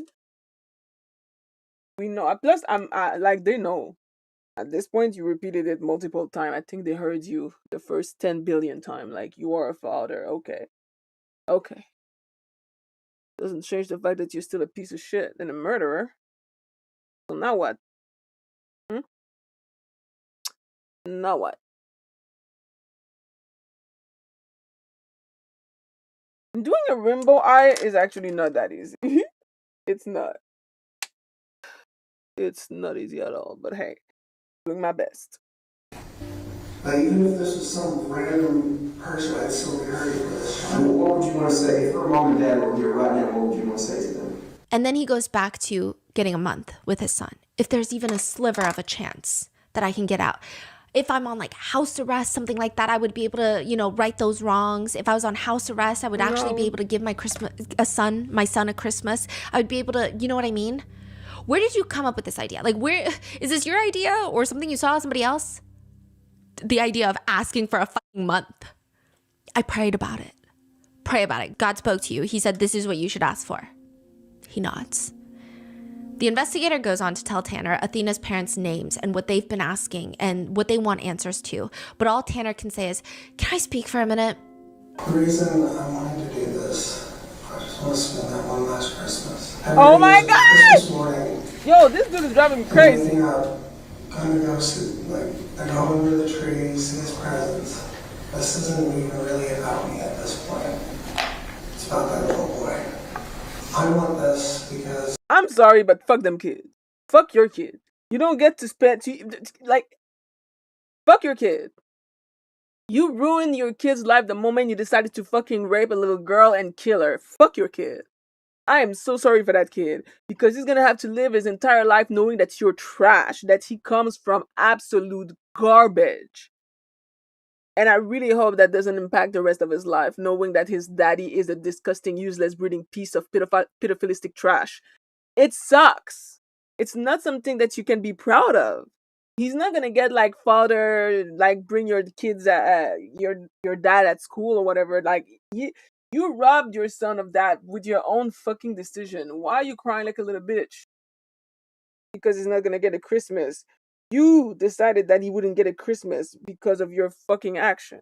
You did. Nobody put a gun on your head telling you to rape a little girl and murder her. Nobody. You only have yourself to blame for that, you stupid bitch. So fucking pay. Like you're supposed to. You're not supposed to have it easy. You're not supposed to be happy. You have to pay for the crime that you committed. So pay and shut the fuck up. God damn. That's a lot. That's a whole lot of bullshit that I'm hearing. And it's quite frustrating. It's very frustrating. Ah! I want to be able to, for him to have something to look back on. The reason I wanted to trade this is because if somehow by some million-one shot they were able to put me on a monitor, put cameras around the house, everything. If y'all were able to do that, no. I would go no contest. All I want is that 1 month time. No. Hell, not even a month, technically. Just no. End of the year. You know what I mean? No. That one last crucial time for my son. No. I would give up everything. I would say, just throw me in a jail cell forever. I don't care. And it's like, you're already getting that, but... I would give up everything. I'd give up all my defenses. I'd give up everything. Plead no contest. Give you the information that you want, everything. That's what I want you to communicate to the judge. He says he's never done anything like this before. He's the type to cry when he runs over dogs at work, which the investigator is like, then why did you kill a 7-year-old girl? Why Athena? To which he responds, it wasn't me. Now that I haven't been on the medication, I haven't heard from Zero in 2 days. He says that none of this would have happened if he hadn't accidentally run over Athena at work saying, I'd be at work right now. I'd be at work, saving up for Chester's Christmas, getting everything ready, just trying to get us into an apartment. I was this close. I finally got a new car. Okay, I was having to drive the freaking work trucks home for like a month because I didn't have a car. Because my car broke down several months ago, and then Cassie's broke down. Life was getting really bad. The stress was getting too much. I'm not a bad person. I'm not a bad person. I've never been a bad person. The only bad things I've ever done is, like, occasionally I'll smoke marijuana. I'm an autistic, weird dude who likes music that other people tend to shun at. Well, musician. I was in a Christian punk band at one point. A Christian punk band. Not gonna lie, the vocals weren't the best. I worked years mastering my craft, and at this point I write my own music, you know, I had lyrics and everything, but I never really got to, you know what I mean? Yeah. He talks a lot. Yeah. He likes to talk. Yeah, and he thinks he's a yapper. that everyone should care about him. Personally, I'm glad to hear that, because if you do show some type of emotion, if you do have some type of remorse, that goes a long way, as opposed to just being a cold-blooded killer monster. If I was a cold-blooded killer, I would have been killing people for years. You know what I mean? Like, I have a conscience. I have feelings. I'm just a person. You panicked. It wasn't my decision. I wanted to let her go. There's other jobs out there. He didn't want to let her go. Now I haven't even heard from him in 2 days. You're gonna have a human emotion as a parent, as a son. You're gonna have some type of emotion or some type of thought of what do I do next? I didn't know what to do next. I just tried living my life. Yeah.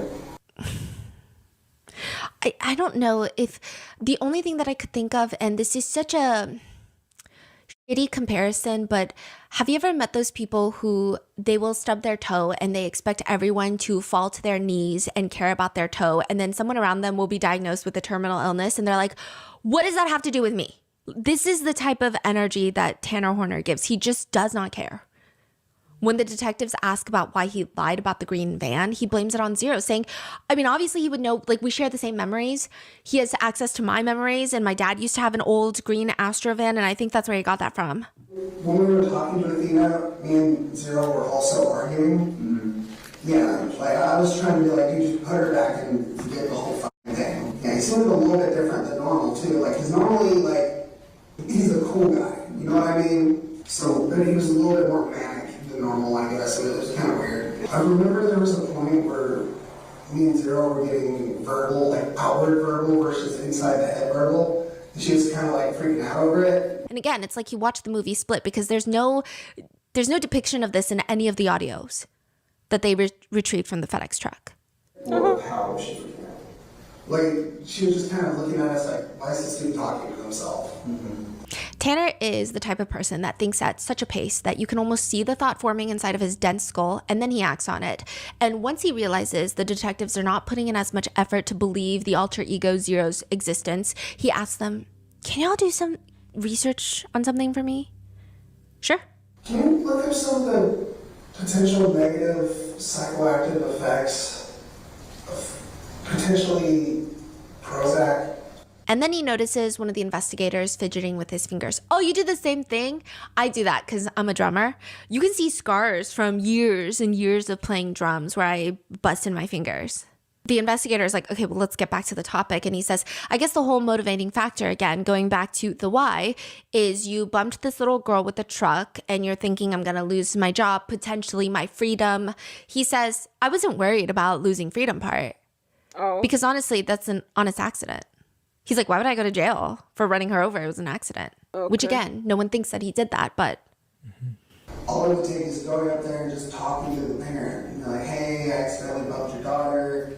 Like, there's more jobs out there, you know what I mean? Like, it's not hard to find a job. I mean, shit. Isn't the job market absolutely fucked? Trying to calm her down.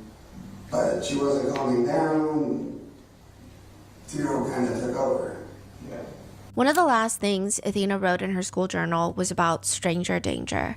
That's what the class was learning at the time leading up to Christmas, is who a stranger is, what to do when a stranger approaches you, who not to trust.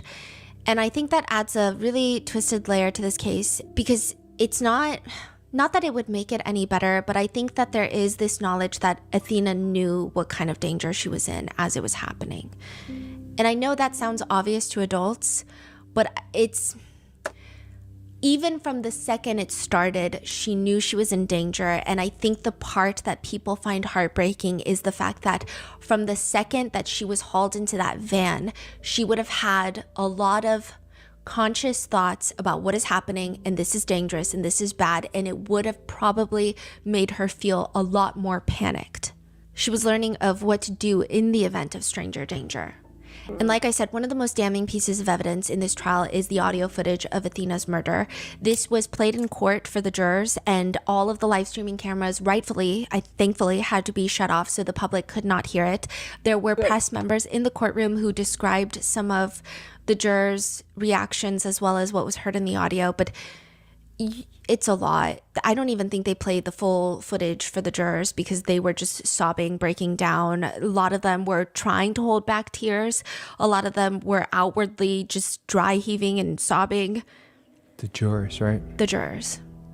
The prosecutor describes it as, you're going to hear what a 250-pound man can do to a 67-pound child. And when I say it's horrible, I mean it. I've been doing this 25 years, and I promise you, buckle up. It's an hour. It's not 5 minutes. It's an hour. Oh, no. And it's not just one time. No! That he's trying to kill her. It's over and over and over again. You can hear the banging in the truck. You can hear the screams. This is what's coming. It didn't happen fast.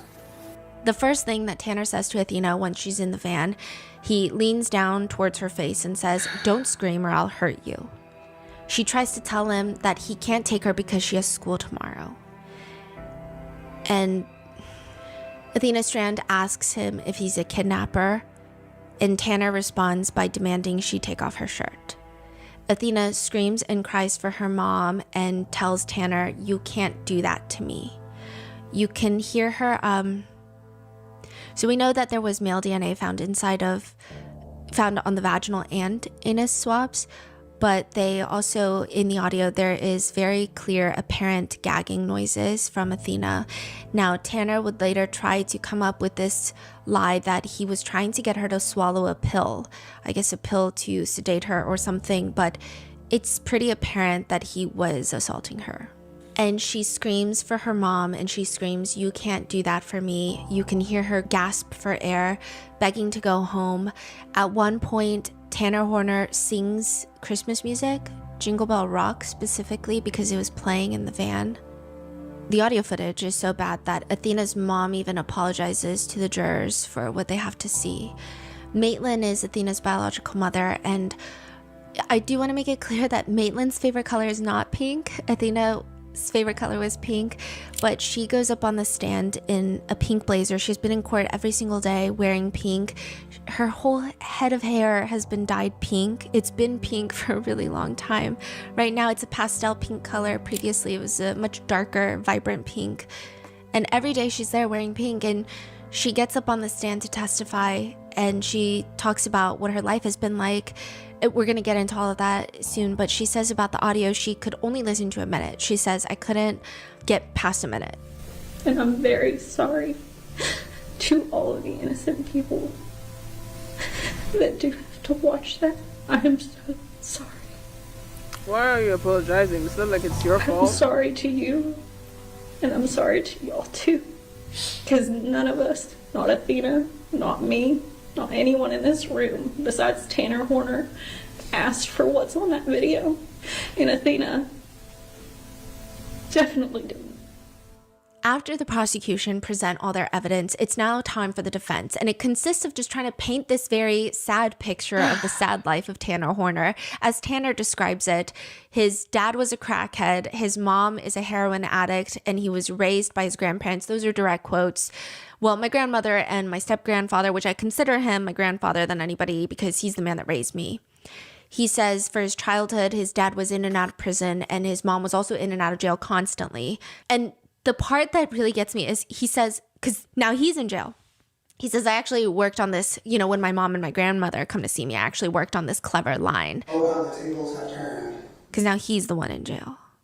But he says that he's glad that his grandparents raised him because, quote, "I'm glad they did, because I wouldn't be the kind of person that literally buys fucking homeless people food." The defense brings up his rough upbringing. They also bring up the fact that he's autistic. People that know Tanner say that he made it his whole personality, that he is autistic. He threw it out there in every conversation, but not in the sense of oh, I'm trying to connect with people, or I'm trying to describe why I may behave in certain ways that a neurotypical person would not. It's not like that. It's not like, oh, I'm trying to connect with someone. Maybe you have certain things that you do that you could relate to.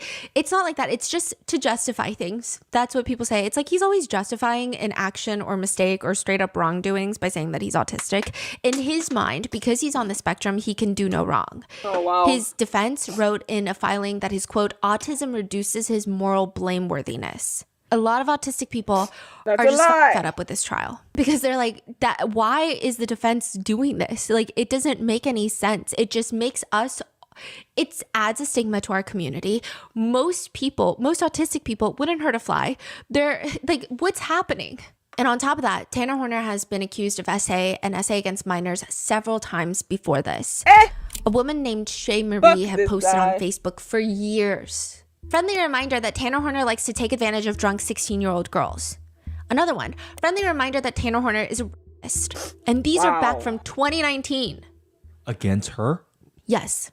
This would have been when Tanner was 23. She's 16, years before Tanner would go on to kill Athena Strand. She made another post around the time of his arrest and said, Tanner Lynn Horner, the man who raped me at 16 8 years ago, murdered Athena Strand, a 7-year-old girl. I hope the family gets justice that they deserve. I hope he rots. And I hope that everyone who didn't believe me when I've talked about this for 8 years, fuck all of you. She's also posted on TikTok about what's happened, saying that nobody believed her at the time. She's also posted screenshots of what people widely believe to be a conversation between Shay and Cassie, the fiance, but it's not been verified. But it appears that the fiance is messaging Shay saying things like, hey Shay, I heard you were with Tanner, but he was lying to me and all kinds of shit. So I was just going to ask what happened. And Shay Marie confides in her saying like, oh, well, you should know that he physically took advantage. He raped me. Like, this is what happened. I'm telling you right now, like, this is a shit person. And if this is truly Cassie, I think this is why a lot of people dislike her as well. There's a response to Shay that reads, well, don't worry though, he's attached to me now. Oh, girl. And Shay writes, okay, question mark, question mark. All I'm saying is him and I are still kind of together, but not like I fell deeply in love with him and he won't leave me alone, because I do love him and he doesn't want to get rid of me. Like, we technically are not together, but still are. I don't know. It's hard to explain. Okay. If this is Cassie, I think this is where a lot of the vitriol against her stems from, which Cassie is someone that Tanner met and potentially groomed. I believe that she was 17 years old when they met as well. Wow. And about meeting Cassie, he says, I met her and it just kind of clicked, which is really weird because her mom was trying to hit on me and her mom's like, your daughter's a lot cuter, man. Like, you're like 50. They share a young son together. He doesn't speak nicely about Cassie either. He says that she's not working and, quote, she's using my Grubhub account to go get money every once in a while, but it's gone by the next day. So at least from this point, she's at least providing money for her own dumb shit. Dude, she will go and do Grubhub to order Grubhub later. Like, gotta love that girl, but so dumb. He also complains about how people think he's dumb, but he's actually a lot smarter than people think. Before his arrest in the Athena Strand case, he was charged with 3 counts of SA of a child dating back to 2013. 2 separate women have testified in court thus far that Tanner Horner raped them when they were both minors. And while now it's the defense's turn to try and make a compelling argument for mitigating factors of why he should not be killed by the state, there's a lot of things that we do need to keep in mind. Like the fact that during the interrogation, the lead detective is telling him when they find Athena, they're going to have a medical examiner look at Athena's body. They're going to know a lot of things. So we're going to know, we're going to be able to essentially corroborate what you're telling us now. So is there anything else we're going to find out? Because I don't want you to lie to me. So tell us what we need to know. And he's like, no, sir. Okay, so I think I know what you're about to ask. And no, I didn't. You're going to ask if I sold it or I did not. So everything's going to tell me that you did something. And again, this is the argument that people are so upset by, because if someone in their right mind who genuinely did not assault someone, they would be offended. They would try to defend their character of like, no, of course not, because of A, B, C, and D. I'm not that type of person, A, B, C, and D. But his response is, with my medication now, I don't even really have much of a libido. Okay. Like my fiance, I'll even tell you that I kind of piss her off most of the time. He gives the same excuse to his mother when she calls him in jail. And there's a lot of jailhouse calls that are being played during the trial. And it's just a whole lot of complaining.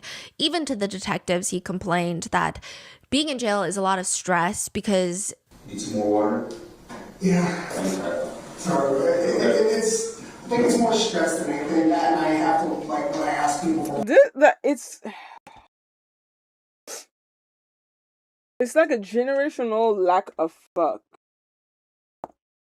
It just feels it feels weird to hear him talk like he didn't destroy a little girl's life and her loved one. Like, he really doesn't seem or sound like he gives a fuck, and that is very weird. It's not normal at all. Like, this dude is an absolute weirdo. I don't understand. Like, he's still like, why are you still yapping like you're not a fucking disgusting piece of shit? And like it does show also, like, when he was asking to see his son, like, the man is delusional, and I don't think that he is well mentally. Like, this is not a man that is fully well mentally. It is not. And that, I don't know what he has. I'm not a therapist, but he has something. He has something.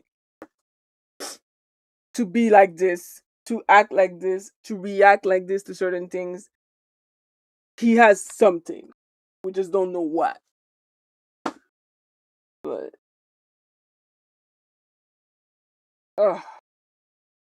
he's so disgusting. I hate him. Fuck this guy. I hope he dies. a lot of women that had cells and they're waiting for, like, when I'm sitting there asking people for water, like, everybody there looks at me like I'm a monster. Which I understand. You are! Given the circumstance. What's his parents' attitude? His mom testified, and it was, I think a lot of people have limited sympathy for the mom. So just judging by her testimony, it seems that she had a very rough life, and she was dealt a lot of shit cards as well. There is this point in the testimony, though, where she says that she wants to tear his fucking eyes out because of what he did to the little girl.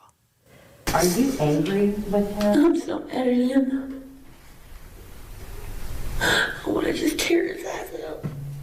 And she's very emotional. So it seems that people she's not one of those moms that's like, my son could never. Yeah. However, there is this one point that she describes that that's not the son she knows, which a lot of people had problems with that wording. I mean, but she is not one of those moms that's like, no, my son could never. My son, well, maybe the victim asked for it because my son is a saint. She's not doing that.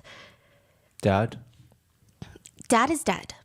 Yeah. I mean, her saying that's not the son that I know kind of makes sense. Obviously, it can be, because if she knew that side of her son, I doubt she would love him as much, or she would support him or whatever. Like, obviously, that cannot be the side of the son that she knows, right? Like, it can't be. If I put myself in her shoes, I'm like, I don't even understand. I did not raise this little I don't understand, because that's not how I raised him. I don't fucking understand. I would be very confused. So I get it. Like, I can understand that, what you're saying. Like, I don't understand what's happening. That's not the son that I know. That's not how I raised him. That's not the way, I guess what you should have said is, that's not the way he has always presented himself to me. I never saw this side of him. I did not know that he had that in him. Or and I feel really bad and disgusted that I didn't know. I feel like now that we're here, I should have known, but I didn't. And that's a failure on my part, because I'm the mother. And I feel like that maybe would have been accepted more. But ultimately, like, can we not blame the fucking woman for the action of a man? I beg. In the big 2026, can we just not do that? That would be appreciated. Thanks. But during one of the initial Jailhouse calls to his mom, she picks up and she's like, are you okay? Not really. You want to tell me what happened? I pulled into this driveway and all that stuff. I was pulling forward and I was backing up and I hit this little girl. Okay, go ahead. I pulled into this driveway and all that stuff. I was pulling forward and I was backing up. And I overrolled, and then, she was crying. I tried to only go down, and it didn't work. My thoughts were, oh my God, I'm going to lose my child. Everything started. I know. I didn't know what to do, Mom. What did you do? What did you do? Did she die on her own? No. Oh my God. I know. Like, Athena even tried calling me up here, like, Then there's this very disorienting moment where he asks about the bail. So, was it you guys who tried calling bail or whatever it's called? Yeah. How much was it? Nothing, I know. Are you kidding me? He starts complaining about that. The truck doesn't have a backup camera. Well, it has a camera, but it doesn't work. It hasn't worked for like 2 months. So he starts using that as an excuse. In another call, he complains about how he gets reading material in jail, but it's, he asks for the Bible. He gets a version of the Bible where it has, quote, Shakespearean dialogue, and he has to constantly take breaks.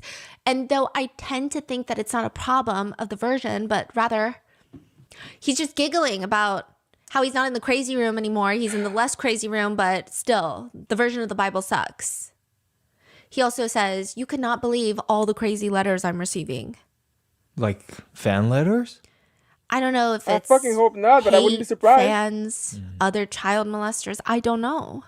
He also talks about how all the news outlets are reaching out, and he also complains a lot. Oh, more on that in a second. But he also complains about like the dumbest shit. He says, I had an ingrown nail the other day and I started messing with it and they don't let me cut my fingernails, so it just kind of gets bad. And then his mom is trying to give him some perspective of like, well, yeah, your time is bad in there too. But also, she says, you're not getting all the hate that I'm getting here. Hate shit you're receiving any of these. I remember what they're saying on TV. Because I guarantee they're all making it worse than it is. Oh, yeah. No. It's, you get right for right. No. Because on my medication, I really need to get up for Kathy. I know that's a little bit too much information, but still. Oh my God. He says the news reporters, journalists, investigators, major publications are all monsters. They want this story. That's all they want. That's why I tapped into till like right now. They're like, hey, you get it on me now and give you like $1 billion extra dollars? Yeah, I'll give you a story. And he says he's going to demand $1 million from news networks. And with that $1 million, he's going to get his baby a nice house, fix up his mom's house, and then give the leftovers to the family. Athena Strand's family. He says, give the leftovers. Okay. His mom tries to comfort him in jail. And again, I think this is why people have limited sympathy for her, but she's saying things like, the people that know you're not that kind of person. I'm sorry for you. And he says, I don't want people to be sorry for me. This looked like next to Dexter, dude. Like, just looked at me like, it was like, hate filled right in his eyes. Apparently, they might keep me from the general population. I mean, I'm a bit of an introvert, so it's not a big deal. And she's just like, okay, well, I just want you to know that many people are concerned about you. Like, these are people you need to set my attorney's way. He needs many character witnesses.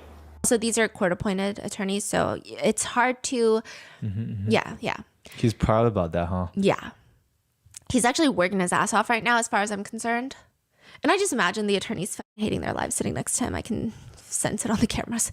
But hey, do not take toilets for granted. Sometimes I can't even have a toilet. He also says things like, I'm pretty sure everybody knows, according to my attorney yesterday, this is literally like national news. It's not like Texas news, it's national. We'll have to behave, but not like this shit. He says, I feel bad for the family. I miss my son. I miss my son before I even got arrested. He complains about one of the guards saying, she just literally hates me. It's not professional. She's an older lady. Ironically, her last name is Collard. Ironic because I tried collard greens for the first time when I was in here, by the way. Oh my God, it's so good. I'm like, oh man, I'm actually going to be able to poop. What's going on? He's like what's going on? Delusional. He just doesn't care about anyone else but him. Yeah. He thinks that if he says something was a mistake, everyone should forgive him and baby him for finding himself in this situation. There's no, yeah. He complains about how he had to eat applesauce paired with something that wasn't good, but at least he gets reading material. Again, quote, I'm just glad I'm getting some reading material from the library because holy crap, I need to put my head in a good fantasy book. He does want someone, however, to send him a meditation book because, quote, it helps when I'm having an anxiety attack because being stuck in a box, you're going to end up getting a little bit of anxiety. When I start getting that anxiety, I'll sit down, meditate, try to block out everything, relax. It helps. I think that you should suffer from anxiety for the rest of your fucking pathetic life.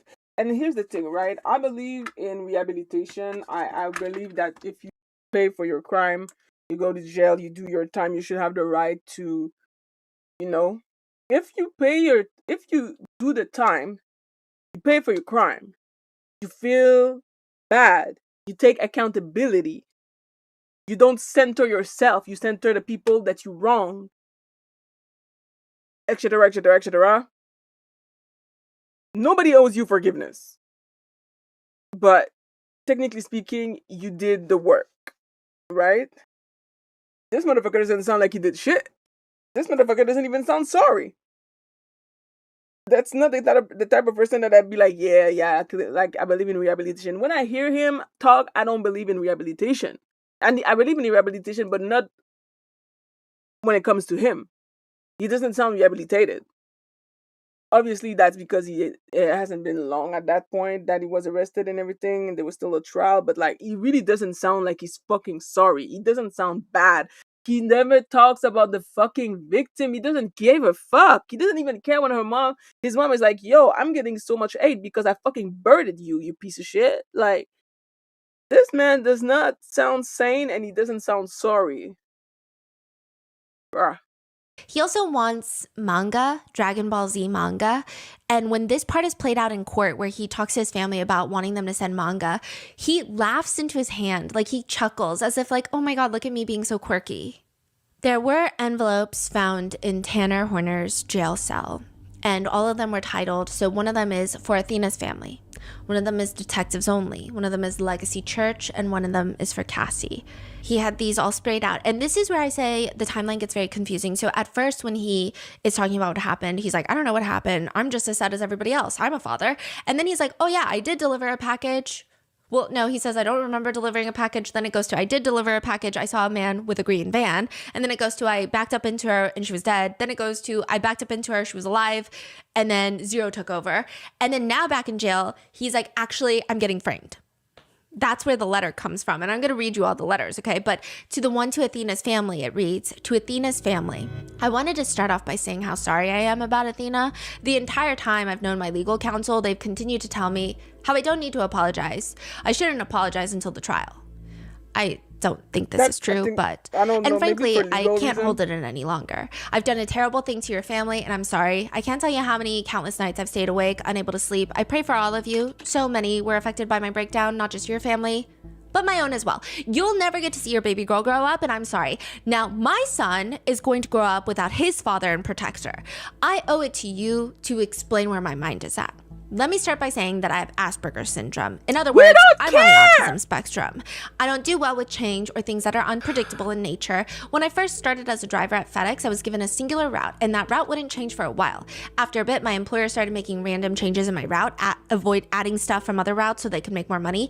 I don't do well with change. Again, I can have meltdowns when unexpected changes to my daily route happened.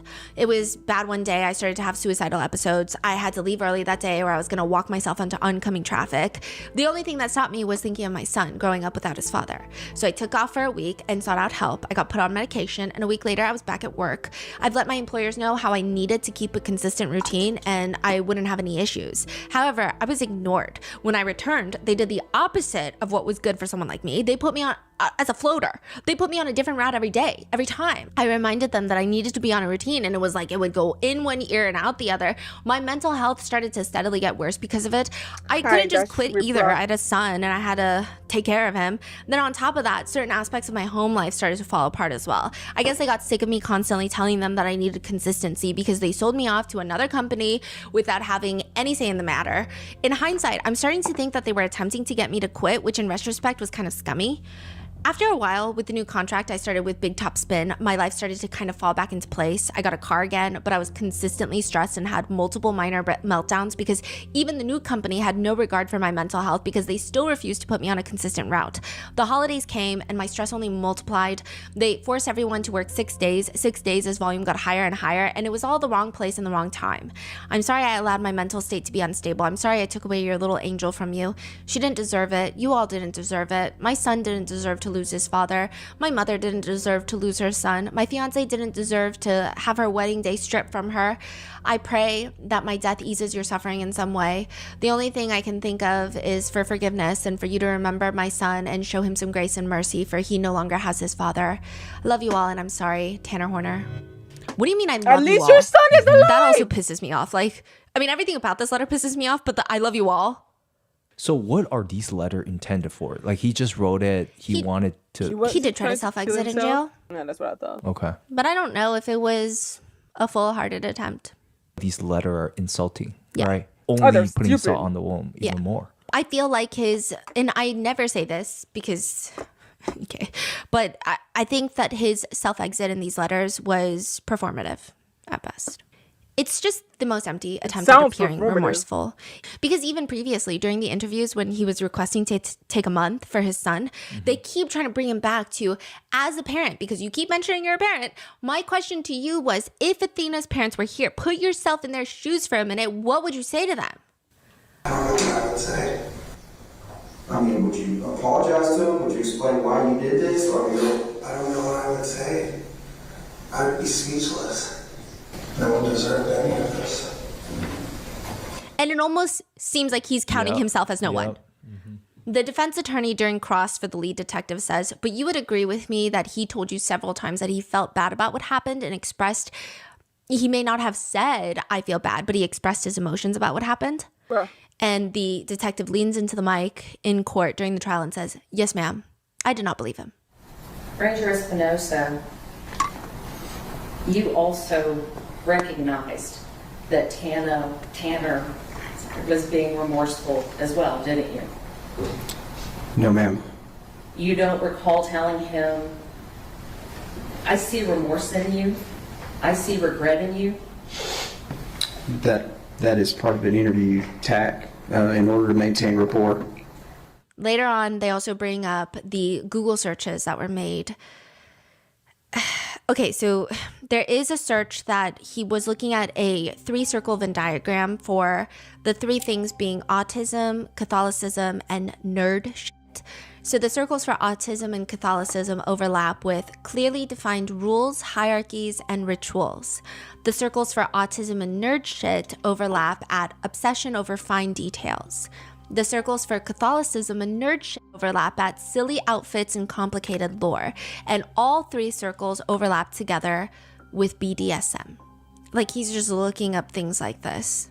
He's also looking up, after Athena's murder, license plates, license plate types, why my fiance's family makes me out to be a demon, and YouTuber with the highest net worth, and Paradise Missing Girl. He views multiple photos of Athena Strand, even going onto Facebook to look up photos and Facebook posts of Athena Strand with community members begging to find her. He also looks up, do FedEx cameras constantly record? The same day that he's doing that, he looks up a book called Hot and Bothered, How to Think About, Talk About, and Have Sex You Really Want. It has also been stated that... This is before or after? This is after. And it's been stated that he... Well, okay, it's... There has been some Karen Reed trial stuff where there's been debate of, oh, maybe this was a tab that he looked up previously and then it refreshed and then he Googled something else in the tab. But these are the things that were coming up in the search. What do you mean Karen Reed trial stuff? Like the How Long to Die in the Cold. So some people are arguing, okay, like this is something that he looked up days before the murder and then it refreshed because he opened that tab to Google something else. But it doesn't really matter. Yeah. Because it seems that even 4 days before the murder, he was planning something. He was covering the cameras with sticky notes. So I don't think it really matters, the timeline. Additionally, it's been stated that he had intimate relations with his fiance hours after killing Athena, which would indicate that this depraved act was something that he wanted, obviously, but was also more turned on by. One netizen comments, unless they can prove that he doesn't know right from wrong, their point is moot. Which that's not what's happening. So this is not they're not trying to say that he knows right from, well, not knowing right from wrong is more in tune with like the insanity plea, but this is the sentencing. So they're not saying that he doesn't know right from wrong. They're just saying that these are mitigating factors of why the state should not kill him. But a lot of people are arguing, I mean, he's hiding the body. That's evidence, and he knows what he does wrong. I don't understand. Other people are saying if he knew how to cover the cameras in the car and Googles if FedEx cameras record all day, he knew what he was doing. Other people are saying, so just to sum it up, the defense is wasting everyone's time in court by trying to make excuses for him. Other people are saying, well, they have to. That's the whole point. And they're commenting, I think this is better actually, because it would be better if he can't appeal. If the defense does as much as they can to do their best, then he cannot appeal, saying that he was not represented well, and the family doesn't have to go through an appeal. So really, this is probably best for Athena Strand's family, so that there's not years and years of more hearings, another trial. Like, he can't say that he wasn't adequately represented. So this is probably for the family, for the best. But they could probably tone it down a bit, I will say. There's also another scary testimony coming from one of the neighbors. He says that Tanner Horner dropped off a FedEx package the night before Athena was taken, and his 2 young girls, same age as Athena, were outside playing. And there was this very odd interaction where Tanner Horner didn't want to get out of the truck until the parents, because one of the parents was in the doorway, wanted the parents to come get it. And he describes how, he ruined Christmas for a few kids before by giving them the package. But there was just this overwhelming feeling by a lot of people that he was... Wait, what's going on? He gave the package directly to the kids? To the adults. But he's saying, I don't give it to the kids anymore because I ruined Christmas once. I guess maybe one of the kids had opened the package and realized it was their Christmas present. But a lot of people feel that he was overcompensating for the fact that maybe that night he also had nefarious intentions. But he realized that the parents were in view. So he comes up with this weird, like, I never give the packages to the kids. I never talk to kids because I ruined Christmas for a kid once. Okay. Athena's mom has stated that she wants the whole world to know her baby. And I think that she has done, I hate that she's in that position, but I think that she's done a really good job of being able to give people the feeling of who Athena was. And she describes it as, there's a lot of interesting things about Athena. She loves pink and she loves Rapunzel, but also she wants to be like her Viking dad. Her favorite movie is Frozen, but she also loves to just like get in the mud and dig for the biggest worm that she can find. And it's just the way that everybody talks about Athena, I think the prosecutors point out it's sad that everything has to be in past tense, but you could just tell everyone loved her. She did recently, not recently, but prior to her death, she did get in trouble for smacking a kid on the bus with a water bottle. And Athena's mom testified and she said, "Mommy did teach her no means no." And the prosecutors are like, so she's independent? Yeah, she gets that from me. And strong? Physically, she gets that from her father. She was the perfect mixture of me and Jacob. And I think that goes to show they're not even together. They were co-parenting really well. Clearly. She loved to wear her pretty princess dresses, but at the same time, she would play in the dirt in those same pretty princess dresses. And she was free, and she was wild, and she was bright, and she was loving. She wanted to be loved and to give love, and that's it. It was very common for her to want to do anything outdoors with her father, so long as her father was around. Hey, Nova. She watched him butcher animals. She watched him clear property. As long as Daddy was around, she was great with being dirty and being outside. She has a little sister, and Athena's mom says, I didn't know how to tell her little sister. I didn't know how to tell her, and I didn't think I was strong enough to tell her. So I lied to her for a long time. I would tell her that she was just staying with her daddy for a little bit longer. And when she asked to FaceTime her or to call her, I would tell her that she was at school, or she was sleeping, or she was, I would lie to her. Until about a year ago, she didn't know the whole truth. And, but I didn't tell her that Athena was dead and that she had been killed until Athena's, or what should have been Athena's 8th birthday. Athena's mom did Athena's makeup before her funeral.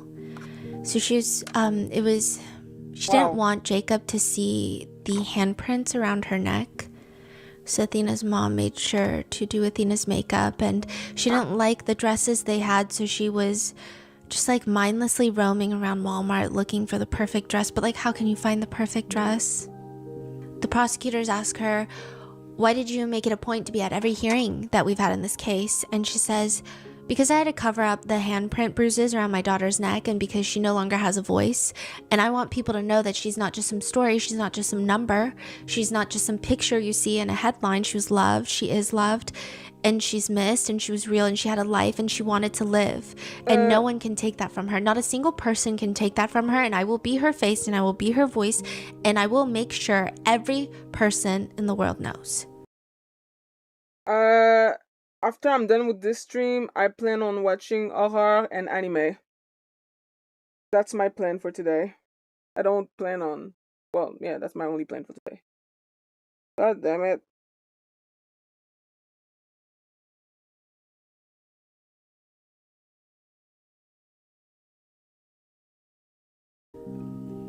She's asked, what is it that sticks out to you? What do you want to know? I know it sounds stupid, and I know it sounds selfish. I know he'll never tell me the truth, but I want to know where my daughter's shirt is.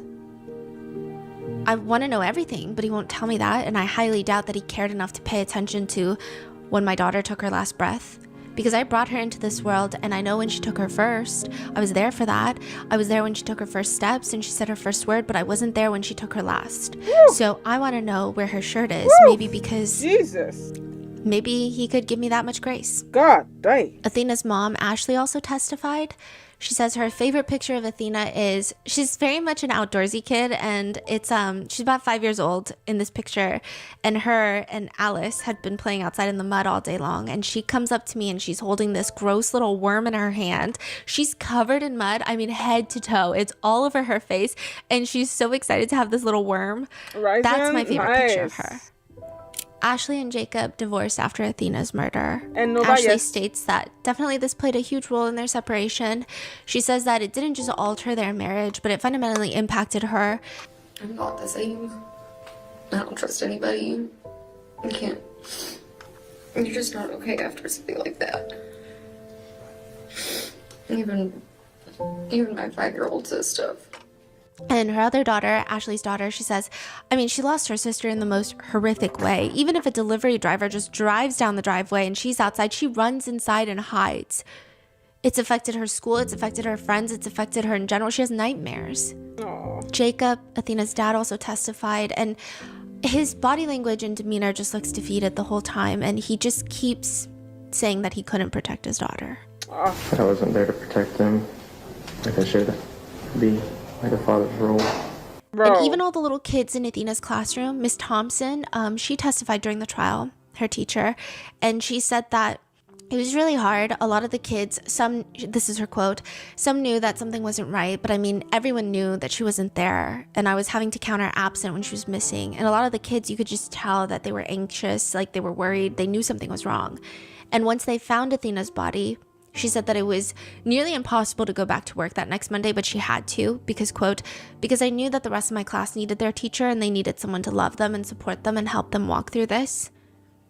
We have a crisis team, which is includes local counselors within our district, people from local churches. They come in to talk and support kids. We read off a script of letting them know that their classmate is no longer there. We do activities to try to help them begin the grieving process. there's just a lot going on, like just trying to help kids cope and learn. Like this is a big thing for them at 6 and 7 years old to have to walk through. And so there's just a lot of counseling, guidance, and support that is happening. She and her husband created a mailbox to put outside the classroom so the students could write letters to Athena and place them in the mailbox to help them process. There were over 100 letters placed in the mailbox. And she's asked about how this has altered her life as well. And she says, when I look at my life and career, it looks very different. Every day I hug my kids as they walk out the door and I tell them I love them. But now every day when I do that, and for the rest of my teaching career, I have to think about, what if they don't come back tomorrow? I have been through hours of therapy, trying to heal from this.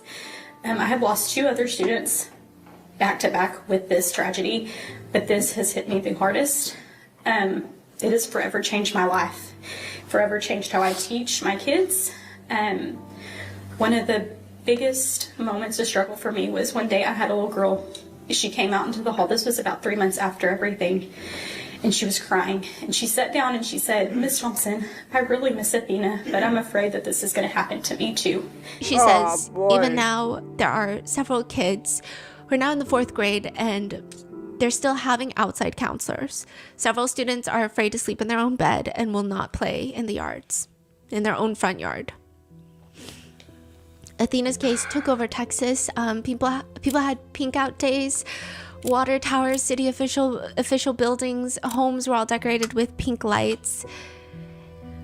And it actually kickstarted a lot of delivery drivers putting pink bows on their trucks to show support. And there was a whole trend online of, your babies are safe with us on our route.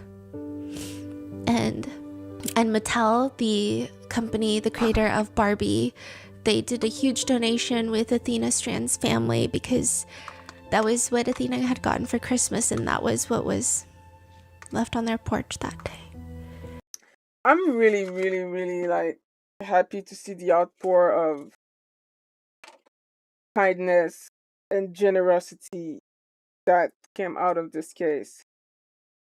And because I'm sadly, because I'm too woke, I can't not think about like, damn.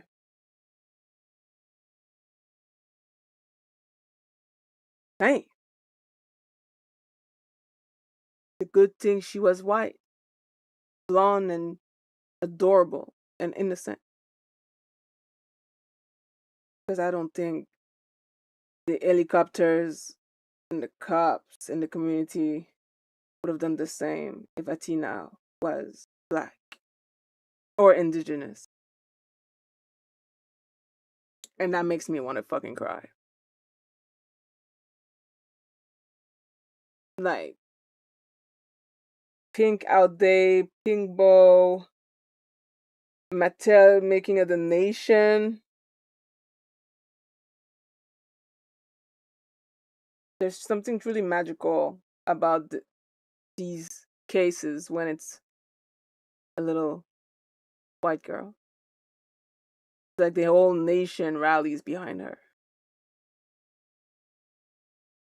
I just wish that it would be the same for everybody.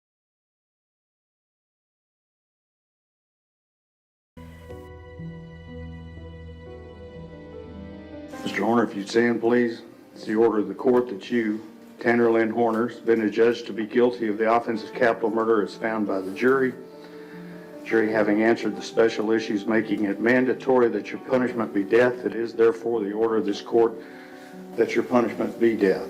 Before the hour of sunrise on a date to be determined by this court, you will be caused to die in accordance with the rules and regulations established by the Texas Department of Criminal Justice until you, said Tanner Horner, are dead.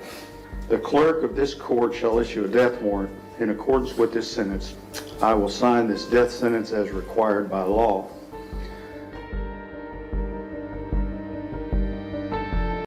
On May 5, 2020, sentenced former FedEx driver Tanner Horner to death for the 2022 kidnapping and murder of 7-year-old Athena Strand in Wise County, Texas.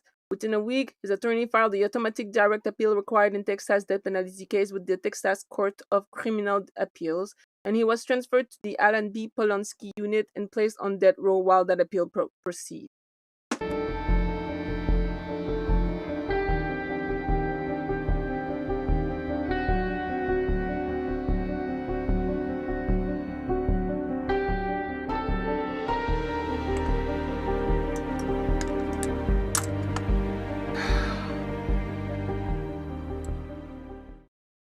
Well,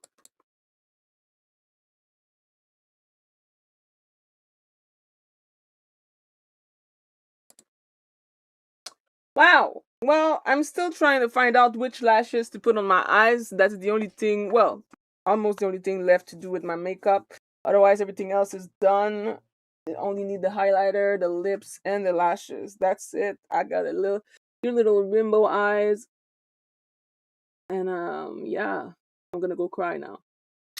Or not, I don't know. But I'm also gonna end my stream here because again, the last stream that I did got suspended. Hopefully it's temporary, but we don't know yet. So at least I'm doing another one now to sort of replace the last one until we can get the last one going. Going clubbing, yeah, I'm going clubbing back on my gaming chair to watch horror and anime. Yeah.